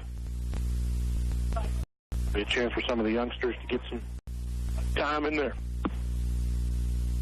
Maurice Ochoa, the kicker for the Tigers. We'll throw it up for the first time tonight. This will end over in kick. And this will be Metcalf. And he had to go to a knee to make it. I hate this rule. But he's down there, 13-yard line. I know they do some of these for safety in high school, but if you're not touched, if there's nobody within 10 yards of you, let's go. But reverse drawing in the it is what it is. $100 gift bag from Inload. So the Eagles will set up here. First down and 10 to go. They're going to start deep in their own territory here in the second half. They spot them at the 12-yard line. If you're present, come see us in the press box. Jason Stevens from Levant. All right. Colby ready to go, Hart. Out of the pistol, man in motion across the formation. The Eagles get the snap, handoff goes to Shippers. Starts to the left side, cuts it up the middle. He'll gain a few yards here on first down. He'll get 2. Second down and long. See what the two teams, what kind of adjustments they've made coming in here to the second half. Actually, that was Staff on the carry the last one. Gain of 1. They like to use Calvin up the middle and Shippers more on the edges, although both of them with the ability to get to the corner and outrun about anybody. One back in the backfield. Shippers in motion across the formation. They'll hand it off to him. He tries to get around the right edge, and will not do it. Good job by the defensive front there by the Ulysses Tigers. They'll make the stop. Third down and 9 now for Colby. Tripped up by Jeremiah Reyes. Third and 11. Third and 11. For the Eagles. Brings up a passing situation, which may be a good thing for Ulysses. The Eagles have thrown the ball very, very well tonight. Shippers and Rosales to the left side. Stapp and Stanley to the right. Ran him in the backfield. Hart back to pass. Has protection. Looks, throws, and incomplete. A little behind that time. His intended receiver of Isaac Rosales, so it'll bring up a punting situation for Colby. Headed for Isaac Rosales is incomplete. Not a bad look. He's running another one of those slants. Right. But that was just a little bit behind his receiver. We'll have a punt here for Carter Stanley, fronting just outside his own end zone.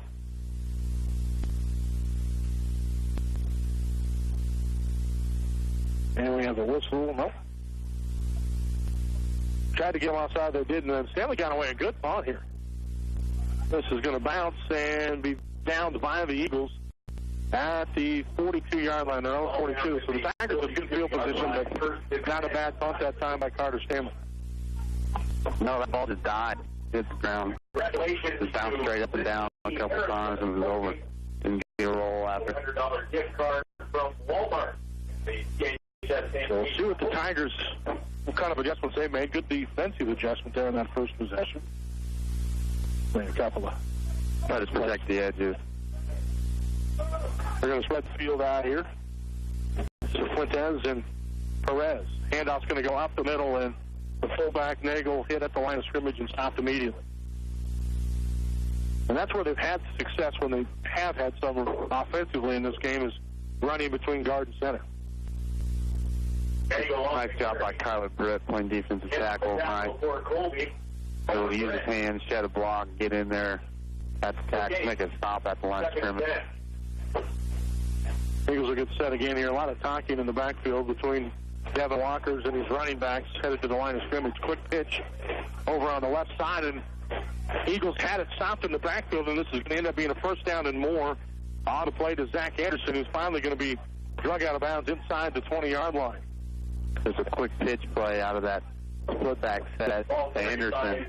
Calvin Stapp, Sean Rawl, both there, but they aren't able to come up with the tackle. Both hit Anderson a little high, weren't able to wrap him up. He's able to bounce it for a big gain. First and 10 to go for the Tigers. They spotted at the 18-yard line of Colby. One receiver to each side. They'll take the handoff. Back to passes. Walker steps up, throws, and delivers a nice ball. It's not inside the 10 to the 9-yard line. Brought in by Sloan Hayden for a nice gain of about 8 on first down. That's complete to Sloan Hayden. So it'll bring up second down and short now for the 9-yard gain. Ulysses Tigers. Tigers back up to the line of scrimmage. Hayden set at the line, hands it off on left side, trying to get around the corner is Zach Anderson. Not going to get around there this time. He'll get a short gain, but it may be enough for a first. We'll see where the spot is.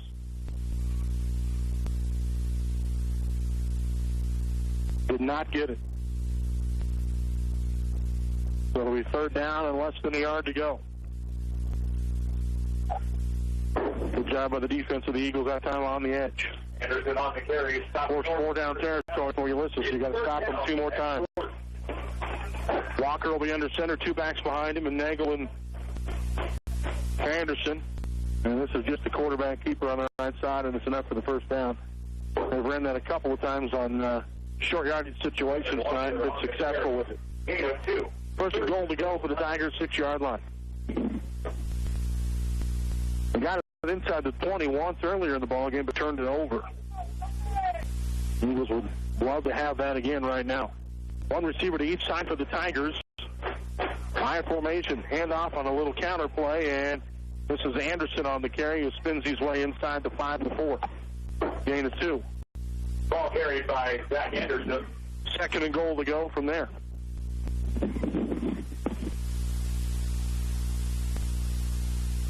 Second down goal. Tigers have picked their pace up here a little bit in the second half.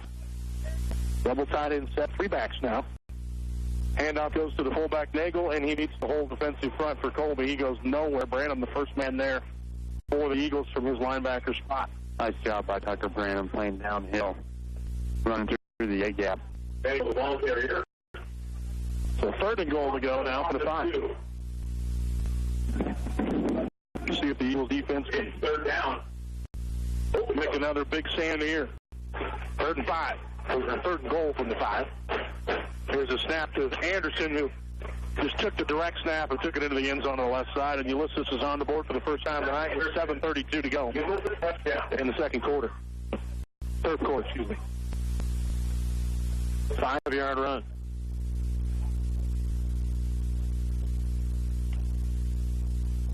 Pretty good play call that time with a direct snap. Again, Anderson was quarterback early in the season. He's used to taking it. And pretty quick kid around the corner. Yeah, very fast kid. You can see why they moved the tail back. And he lines up the quarterback again, takes his snap, runs basically the same play and gets the same result. 37-8. Ulysses trails Colby. 7:32 to go in the 3rd quarter. Let's get a bunch of numbers on the outside there. A bunch of lead blockers are going around the edge, and Anderson's able to get in untouched. So the Tigers are on the board for the first time tonight. You see Coach Wildman talking to his outside linebackers about that play, what he wants You're the winner of a done on the adjustment. $150 value. That includes stops at the sports shop for Reese's and now get lots of favor. The defense will get set again here. Or the offense will get ready to go here for Colby and see if they can't answer that one back. Struggle on their first possession of the half as they not have great field position. Metcalf and Staff are deep for Colby. Tigers will run out onto the field. Maurice Ochoa will kick it away.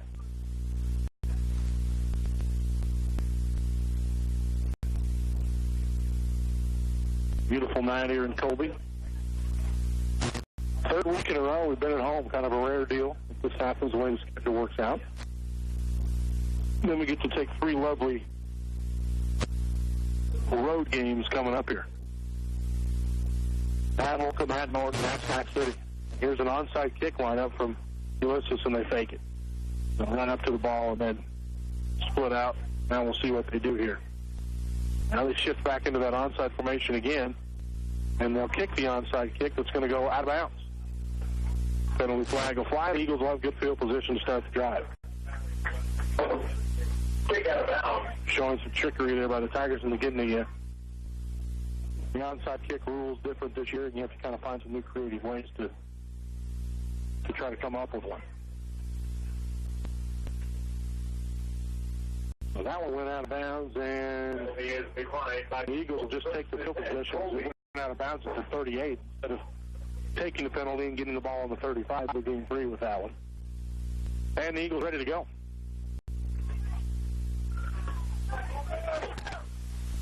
Eagles with 2 receivers to the right, split backs in the backfield, and we're going to have Branham in motion. He'll end up on the right as well. Hard gets the snap, hand off on the right side. Nice little cut back here, and a dive forward for a few yards on the carry, but not a lot. Good defense by Ulysses. Colby showing a little more want to run up the middle. That little zone play, motion in the trips on the far side of the field. Zone play to Shippers.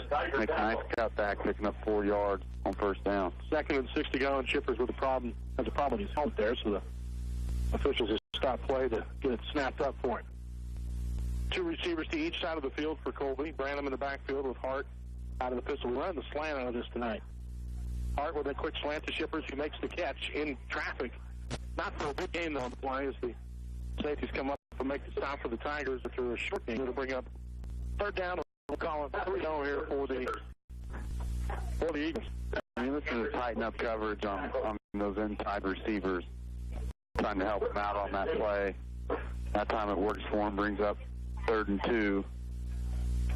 Hart out of the pistol, get one back in the backfield, 2 to each side. The snap is low. Hart picks it up and then makes a smart decision of let's just get forward and try to get something out of it. And not much. Tigers all over that one. Hart takes a big hit that time. by Andrew Nagel, and it's going to bring up 4th and short for Colby. And the punting unit going to come off. Andrew Nagel and Jeremiah Reyes.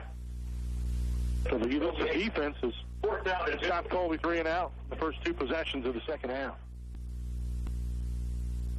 Punting situation, Carter Stanley trying to draw him off sides, doesn't get it. Now gets the punt away, and it's not a good one. That goes directly out of bounds at the 44-yard line. That punt about 10 yards. 3-yard line. Got the very back of the football on his toe, and one of the things we're going to end over in off the side of his foot. One of the things we do differently on the punts is it's a very shallow snap. You know, it used to be about 13 yards is what you looked at behind the center. We don't do that. And we come up a little bit closer to that. And when you are going to punt the football, it makes you get rid of it pretty quick. Yeah. I think that's part of what happened on that. You're in a hurry.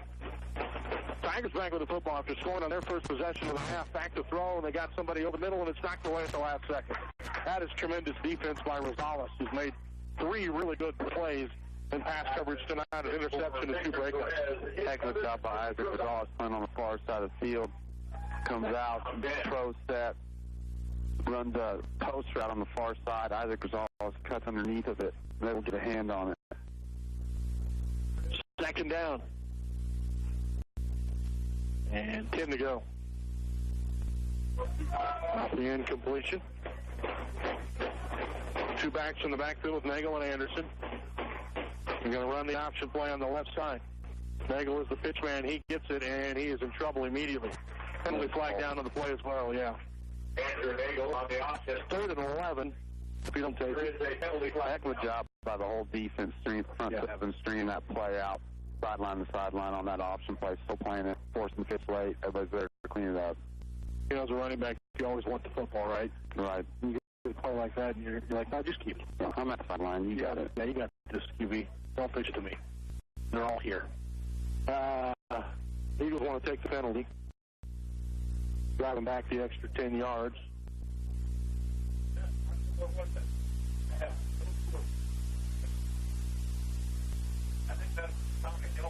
And we're waiting for the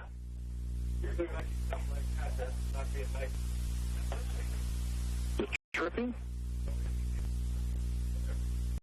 I didn't even see the signal. I'm not sure what happened. We got a wonderful chart here somewhere. We did. It's gone. You lost it. Somebody stole my chart. Clipping. There we go. Clipping penalty against Ulysses. That's a 15-yarder. So second down and forever for the Tigers. They're going to go with an inside handoff out of the shotgun, and not a bad little run here on first down.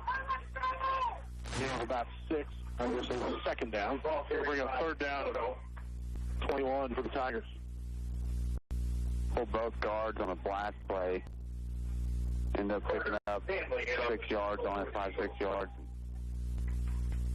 Still be long, 3rd down, 3rd and 20. 2 receivers to the right and left for the Tigers. Shotgun formation again. Walker back to pass. Has time but nowhere to throw. He's just going to take off running. Tries to get to the edge. He does, and gets forward for a nice gain on the play. It's going to bring up 4th down and 7 for Ulysses. That's a big run. That's a huge run. Nice job by the back end. You got a double set. Inside receiver running a fade, wheel underneath of a post on top. Defensive backs have it covered. Walker's got one option. Pull down and run it. Ends up picking up some big yards on the play. They're going to go for it here on 4th down and a long 6. Big play here for the Eagle defense. Shotgun formation. They'll get the snap. Walker back. Push to his right side. Throws it incomplete. Intended for Cifuentes. Was well covered by Metcalf. Incomplete. Colby football. Big coverage by Metcalf on the out route by Cifuentes. Interesting one tonight. Scott City and Hugoton going head-to-head, and GWAC play tonight. And it's 28-0 Scott City at the end of the first quarter. They played 3 quarters tonight. It's 28-0 still. So the Hugoton defense has made some adjustments. I imagine maybe there were some turnovers early in that game. Hugoton defensively was a good football team. Struggled on their offense a little bit, but they were solid defensively. 2 receivers to the right for Colby, and Branham in motion will end up with trips right and Shippers in the backfield. And this is just quarterback keeper. Hart going to keep it to the left side. Hart around the corner. Hart's got the first down at the 40 and the 30. Runs over a defender. Kicks it to the right side. Sheds another defender inside the 20 and out of the 16-yard line. Great run by Zach Hart on the play and a big first down for the Colby Eagles deep into Tiger territory. They've shown this formation, this set, an awful lot. In motion, bringing them across into a trip set on the far side of the field. Usually it's a handoff to Shippers on his own play. We had just ran it a while back, and he makes a nice cutback on it. This time it's designed back, comes back to the left, and is able to outrun everybody to the edge. Makes a nice move, picking up big yards. That's a good little chess match there. Show it, and then change it. Branham in motion to the right side for Colby. Shippers in the backfield. He'll get the handoff this time. Penalty flag flies. The Shippers trying to get to the corner. Not going to get there, but he cuts it back, and Shippers is going to take it inside the 5. It's unfortunately he's going to come back. But good run by Jordan Shippers. Colby. Great run by Shippers, and it's going to go for 9. This penalty came in the backfield as well, so it's going to cost them a lot. In the second half, Ulysses getting a little more aggressive with the defense, bringing in an extra guy, coming in the box. And the thing with that is, if you make the play initially in the backfield, it's great. If you miss, yeah, you leave somebody out to dry. Yeah, and that's what we kind of saw in that one initially. So with the penalty, it makes it first and 21 for Colby. Eagles will get set to go. With the football just on the 29-yard line. Handoff's going to go up the middle. That's a fake, and Hart trying to keep it himself. He's hit and brought down for no gain on the play. Zach Anderson, the first guy there for the Tigers. Nice job by Anderson, coming up, making the play. Anderson holding on to Hart by the shoes. His penalties, man, are costly for Colby. Second and long. Again, we're not getting tons of them, but they've been big ones, and they've been at inopportune times and killed drives, created turnovers, and other scoring opportunities. And we're looking at a second down and 1 inside the 5. And now, second down and very long. Eagles set again. They will fake the hand off to Shippers, and they throw a screen to him. Jordan down the sideline. He's got the first, close to the first down, and now a flag comes in late. And again in the area of holding. There is a penalty marker. No, ineligible man downfield. The screen took a little too long to develop. The lineman got it moving too quickly. So that play will come back.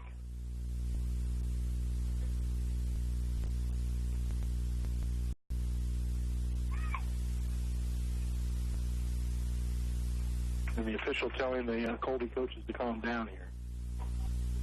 The officials had a discussion about it. The flag has been waved off. It's been waved off, yeah. You're wondering how you had an Ulysses man downfield on a screen play. Yeah, it's hard to do. Result of the play. And that's good officiating, too. They went over and discussed it to make sure they had it right. And now Coach Kenny, he's about 15 yards onto the field wanting to talk to the White House about that decision. And the Colby sideline furious because we're ready.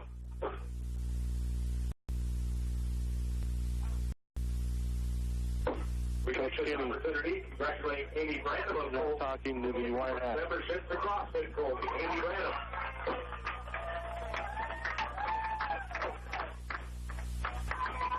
He's not a happy camper. Second down.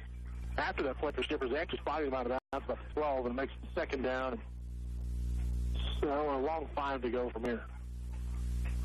Third down and 5 to go from here. Coach Kenny leaving the field after the discussion here. Able to rotate some players in there during that as well. And now the White Hat comes over to talk to the Eagles sideline.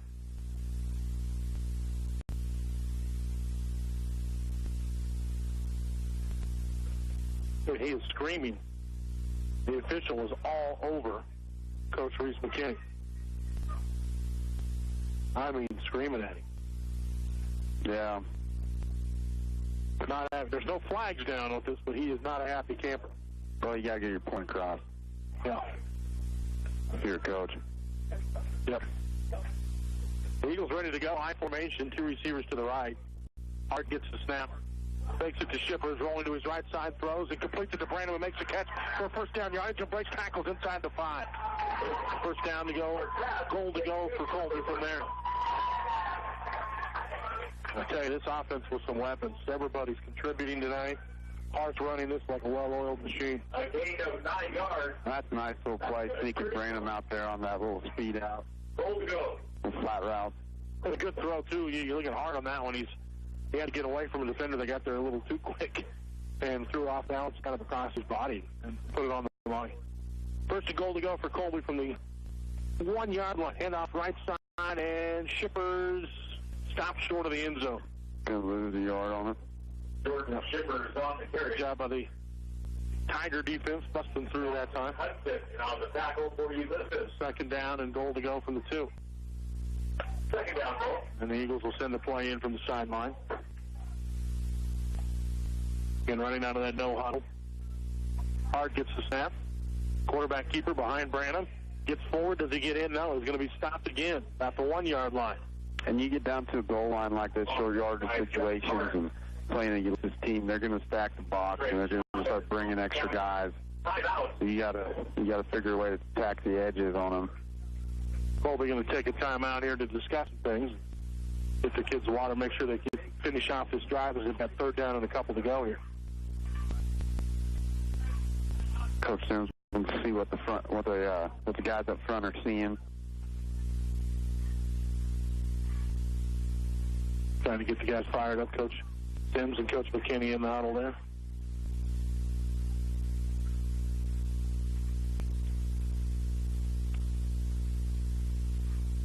And a good discussion here on this play call, trying to get the guys fired back up.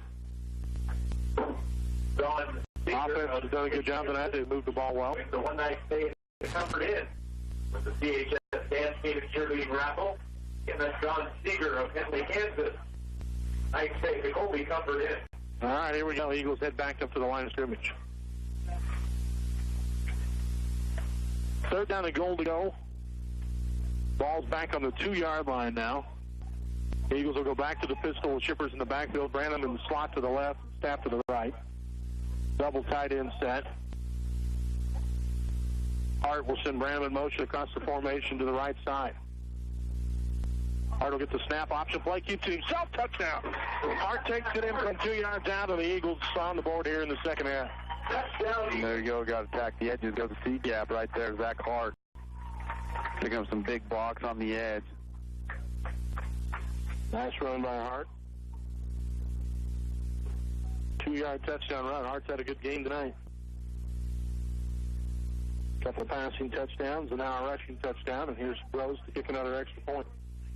Snaps a little high, but Wilderman gets the hold down, and the kick is through. Penalty flag after play. Flag down here after the play. And we'll wait to see what this is. And it came afterwards, so it's going to be some kind of, thrown by the line at some kind of maybe sportsmanlike deal. I'm not sure. They're talking to the Colby captains.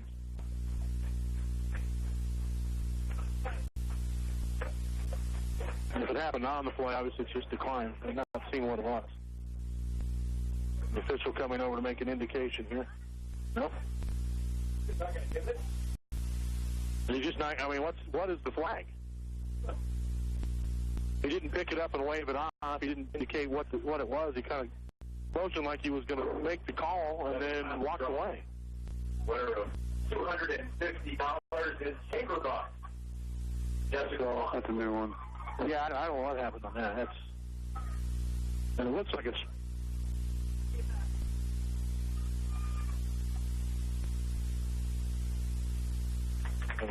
We're in kickoff from the 45.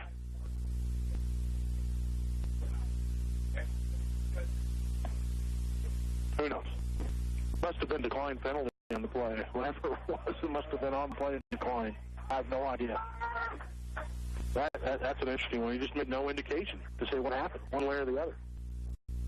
Eagles with the squib kick, and that hits one of the Tigers players and then goes out of bounds. And it's on the flag here, but it looked like it hit one of the up men for Ulysses. If it did, that's not a penalty. Right, they hit the front line or anybody in, then goes out of bounds. And we'll see here.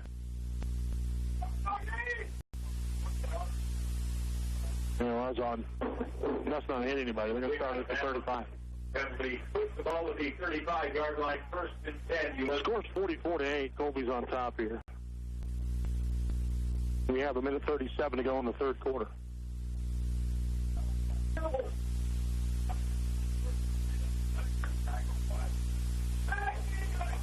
Tigers with the football. And now whistles again here before the snap.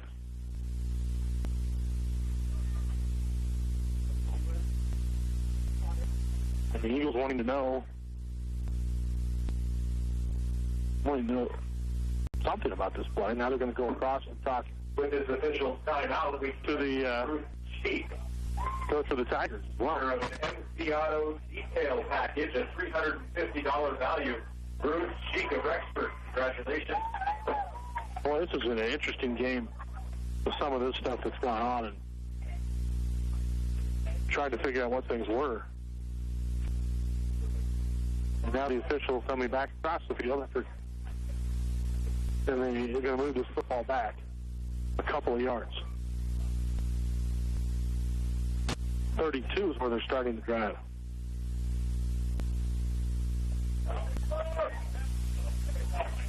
I got nothing. It's been weird. All right, one receiver to each side, handoff up the middle, and ball's loose, but it's going to stay down before contact. Player banged up on that one. This is not good. Contact after a game. Well, the Tigers are going to stay. I don't know, boy. Nagel's trying to stay in the game, but he's living badly on that left leg, not bending it at all. And that's not good news for the Tigers. Nagel will come out of the lineup for Ulysses, and checking in his place is Alonzo Martinez.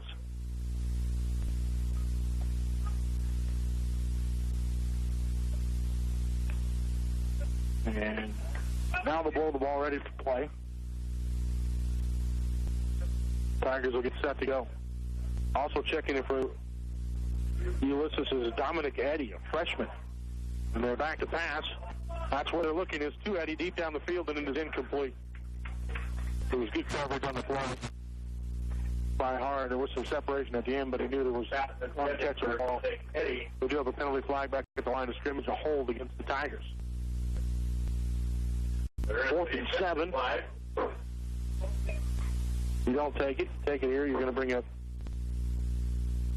holding Ulysses. 3rd and long. It already changed to be 2nd down and long. It would have been 3rd and 7, so you got to take it here. Tiger, maybe this will spot him back at the 23-yard line. 2nd and long. They need the 44. Just over 20 yards.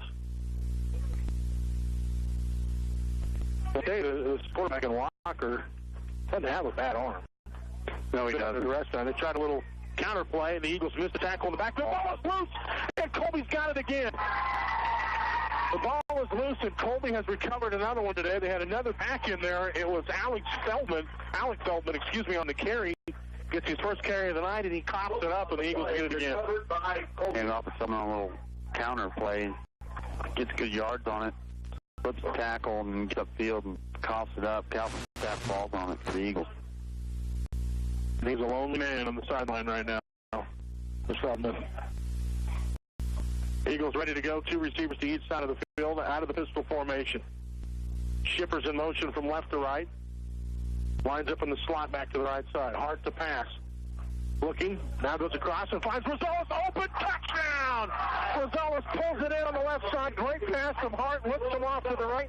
Checks down to Rosales on the left side. He takes it in from 29 yards out. Great job by Zach Hart. Looks everybody off. He's got trips right. Nobody's open. Looks backside. He's got backside post, and Rosales, and he's open. Hits him in a window. Nice catch by Rosales. Was able to get in for 6. That's the 3rd one-play drive we've had tonight in this game. The Eagles will tack on the extra point here by Bros. Snap is there. The kick is up. And this one wide right, I think. No, got it in there. Snuck it in the right edge there. So Bros gets in. And Eagles now on top, 51-8.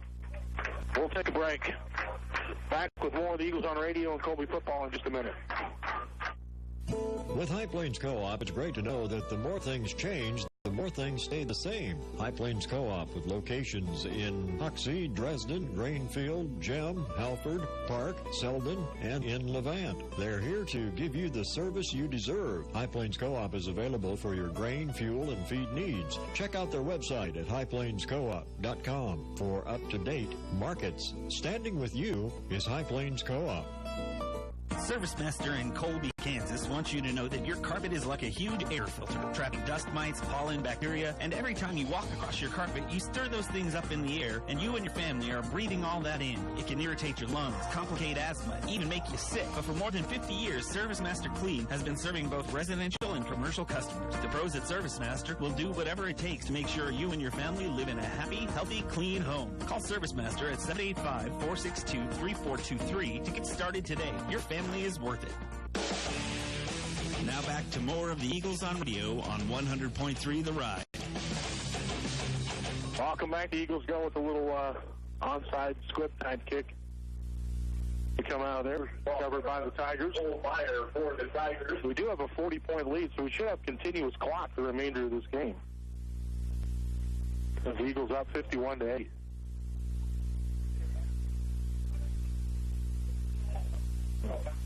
Yeah, it should be continuous clock in the second half. So they're going to get that going, hopefully.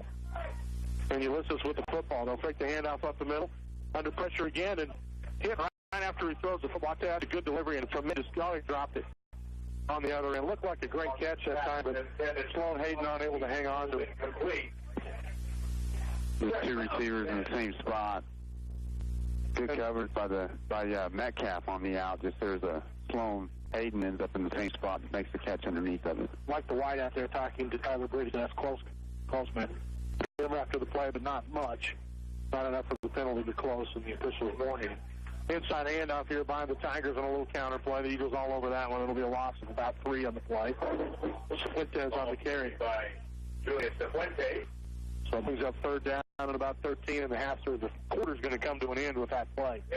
51-8, Colby on top. 3 quarters of play completed here in Colby tonight on homecoming. The 5th quarter coming up after this one from our sponsors. You're listening to the Eagles on Radio and Colby football on 100.3 The Ride. September is Ram Power Days at Colby Dodge. Take advantage of discounts up to $10,250 off MSRP on new 2017 Ram 1500s. We have a great selection of Ram trucks in stock, equipped with popular packages to meet your needs, such as the Laramie, Rebel, and Tradesman, and Express. Stop by and visit with a salesperson and see which package suits your needs. Visit us in person at exit 53 I-70, Colby, Kansas, or online at colbydodge.com. Welcome to McDonald's. May I take your order? Yeah, I'll take a small Coke. And I'll have a large, please. You know, you can get any size Coke for just $1, right? So, a small Coke is just $1? Uh-huh. And a large is just $1? Yes. Are you guys okay? You just blew our different size minds. Sorry, he got excited again. It's nice getting any size bang for your buck. So come into McDonald's and get an ice-cold, delicious any size Coke for just $1. A la carte only. Price and participation may vary. Now back to more of the Eagles on Radio on 100.3 The Ride. Third down for the Ulysses Tigers as we start the 4th quarter, and they've got about 12 yards to go. They go with a pitch on the outside that Colby gets on immediately, and a gain of maybe a yard on the play brings up 4th and 11 as the Tigers pitch at that time to look like Victor Perez on the carry. Loss on the play, 4th and 11. Perez in again on that one. Short gain, 4th down and long in a funny situation here again for the Tigers. Good play by Sean Rawl. Calvin Stapp, Cordy Finley coming into the game, playing inside linebacker. Stapp deep for Colby. Snap is there. The punt is away. And a beautiful high punt. Stapp's going to catch it, make the fair catch call, and pulls it in right at the 20-yard line. 20-yard line, first. And Colby will have 1st and 10 to go from there. And we'll see. We'll get some different players into the game for Colby now. As the Eagles with continuous clock up big here, they're going to get some other players the opportunity. Ellie Griffin, congratulations. Wilderman will check in at quarterback for Colby, and a lot of different substitutions coming into the ball game. There's They're rolling twos in now. Wilderman has had some time at quarterback here in the season. Actually, 1-for-1 passing. Had a quarterback rating of like 136. Handoff goes up the middle. And the Eagles with a nice gain here on first down of a few yards on the carry. And back time was Bowie on the carry that time for the Eagles. Bowie again, another rusher that's had some time in the backfield for Colby. Some of these cleanup opportunities. He's had some special teams plays as well.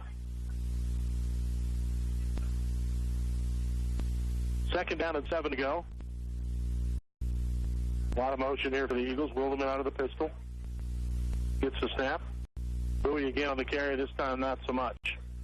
Tigers right there, and he'll lose those 4 he gained plus one more. It'll bring him 3rd and 11. And the Eagles substituting all kinds of players. And a great Jason Cranwood, the freshman, into the game. He's a little guy. On the outside.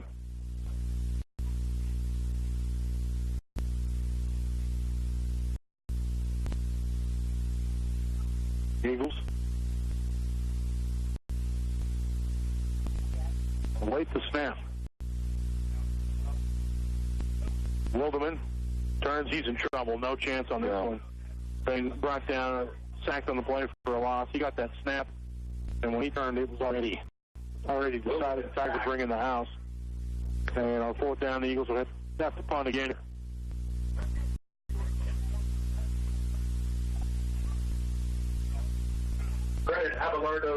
Punting situation here back deep for the Tigers is Zach Anderson.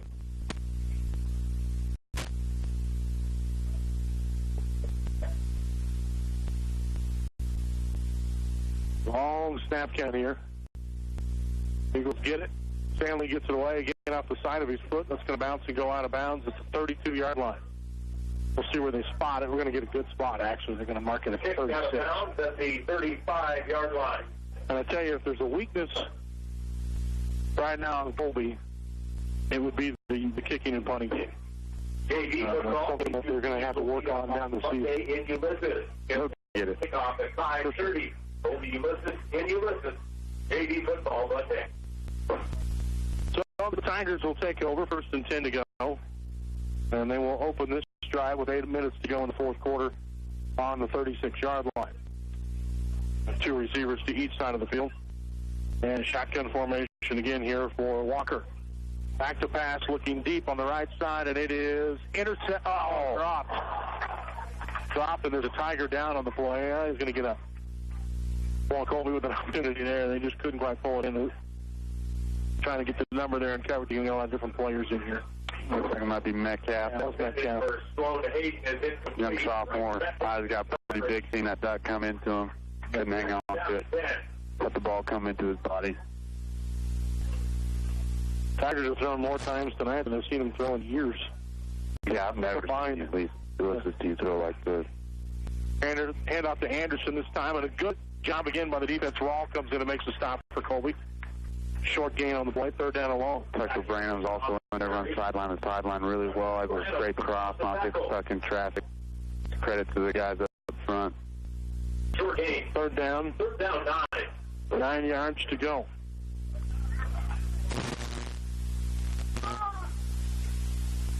(26-14). Holcomb on top of Goodland. Game in the second half tonight. Walker to pass for Ulysses, stops and fires one deep. Had Fuentes, who had got behind the defense that time for Colby, but that pass off the mark, and partially because he was running for his life again was Walker trying to fuck off his body. 4th down. They will limit in coverage. 4th down and about 9 to go here. Homecoming king and queen, they'll be announced after the ball game tonight. Colby's done that for the last several years. I'm a big fan of not having it at halftime. Yes. Keep fans here and keep the game going. Walker to pass, looks throws, and it is caught on the right side, but short of the 1st down. And the Colby defense holds again. The offense back onto the field with 5:47 to go. short of the first down. And the big thing at this point is don't turn the football over and just take your time. And this is where Wilderman going to be watching that 25-second clock to back, Judge. Yeah, well, and they've had the clocks working here the last couple of weeks, so that's what the players can actually see the clock. And Wilderman will get the snap here. Takes a handoff, keeps it himself on the right side, makes a nice little cut, and then Thane's going to be stopped for a minimal gain on the play. 5 minutes and counting to go. Ball carried by Wilderman. Eagles running 4 players out onto the field here. Tackled by Cole Meyer. Checking in for Colby now Second down. is Trey Strahm, sophomore. Second down and 9. Play clock down to 5 seconds here. Wilderman will get the snap with 3 on. Hands it off up the middle, and Tigers do a good job of stopping the run of the Colby Eagles. On the carry that time for Colby was Jaron Rush. Ball carried by Jaron Rush, the freshman. Getting the carry. Third down now. 10 for Colby. On the play. It's third down 9. Ulysses getting an opportunity to roll their twos as well. Yep. Still got a few of their starters. Yeah. I'm kind of surprised that they still have Andrew Nagel out there because he was shaken up earlier in the game as well. Had to leave. But he'll stay in there to kind of run things at that linebacker spot. Eagles will hand it off on the right side. Not much on this one either. Maybe a yard. Ball carried by Hagan Bowie. Bowie on the carry. Tackled by Andrew Nagel. That was Jaron Rush actually on the carry that time. So Rush back to the line of scrimmage, no gain, and it's going to bring up 4th down and 9. They had a punting situation again here for Carter Stanley.